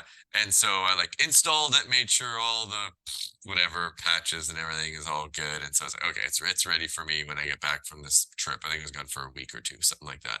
And especially with a game like FF16 or remake or whatever, there's kind of almost like a little bit of a hesitation to start because I'm just like, as soon as I start this, like it's like there's no turning back. And it's like I know as soon as I hit play, 6 hours will go by before I do Yeah. anything. So it's like I've Uh, eaten, I've like gone to the bathroom, I got drinks in the fridge because nothing is stopping this train once I yeah. start this new file. And it's that, and almost like for me, it's almost on a bigger scale of just like all I'm gonna think about is this game. Yeah. When I finish supper, there's no question I am going to go play this game, Yeah. and people are gonna say, "Hey, Matt, do you want to go to?" No, like, like it really kind of like consumes me. And I remember with 16, it was like I've been reading a few books lately, like I've been like doing some of these things, and it's like all that's gonna go away. Yeah. That part Everything of me else is is getting on pause. that part of my life is going to die, and it's Yeah. gonna be, and that's exactly what happened. It was like, okay, here we go, and then I got past the demo part and all the stuff, and it was like the book that I was reading, just like, no, don't care about this anymore. Like, yeah, no, Yeah. this is my life now, and whatever. Yeah. Accept your fate, right? Yeah, uh, exactly. Yeah. So yeah, we will, as you can tell, we have no end of things to say about Seven and the upcoming hype of Rebirth. So we will absolutely talk about it again on another episode. Maybe when we get some new details or footage or something, we can talk some more about it. I do have a potential interview lined up for the next episode, which will involve a lot of FS7 talk, most likely. So keep an eye out for that in the next couple weeks. But yeah, I think we can close the book on FF16 for now. We're both pretty satisfied with it, and yeah, I absolutely, you know, it was like going into it, knowing Yoshi P and Soken were behind it. It's like I know I'm gonna love this game. Like, there's no question I'm going to love it, and it still surprised me how much I loved it. yeah, Like, yeah, it still caught me off guard at how much fun I had playing that game. So, yeah. No, I loved really every minute of delivered. it. And talking about it's been just as fun. So Yeah. yeah, I hope everyone else is enjoying it too, because yeah, it's just What a fantastic, fantastic cinematic, game. cinematic masterpiece for sure. Yeah. Yeah, So yeah, that'll do it for us, I think, tonight. So don't forget to follow us here on YouTube and like the video. Leave us comments about if you've played 16 or Armored Core or Baldur's Gate 3. Leave us comments about some of the stuff you liked about those or some of the weird antics you've come up with in Baldur's Gate, because there's no end to yeah, that stuff. And then yeah, we'll probably be back well, when I get Tomb Raider done, we'll definitely, if we haven't had an episode before then, we'll definitely have a chat about those games and potential interview coming up in the next week or so. So keep an eye out for that as well. I think that's it for me. yeah. Matt, anything left? Final Nope. notes. Just get my. I've got some rebirth content to get caught Yes. up on, so Yes, you do. I'll definitely do that. There's, I think TGS is officially over now, so most of that stuff should be trickling in. Maximilian, dude, who I always praise on this podcast, he had really good coverage of, because he has such a deep knowledge of FF7. He's actually, I think he was the one that pointed out the whole Condor thing when he was talking about the Junon demo. Oh, cool. Which is what made me go back and look at it. I'm like, oh my god, I'm pretty sure that's it. But yeah, his deep knowledge of the game, so his reaction to stuff is very informed, and he has really good points. So if anyone hasn't seen his coverage on that, go check it out. And yeah, that's it, I think. So we'll end it there, and we'll see you guys on the next episode. Awesome. Cool. Okay, thanks everyone. Cheers, everyone. Bye bye.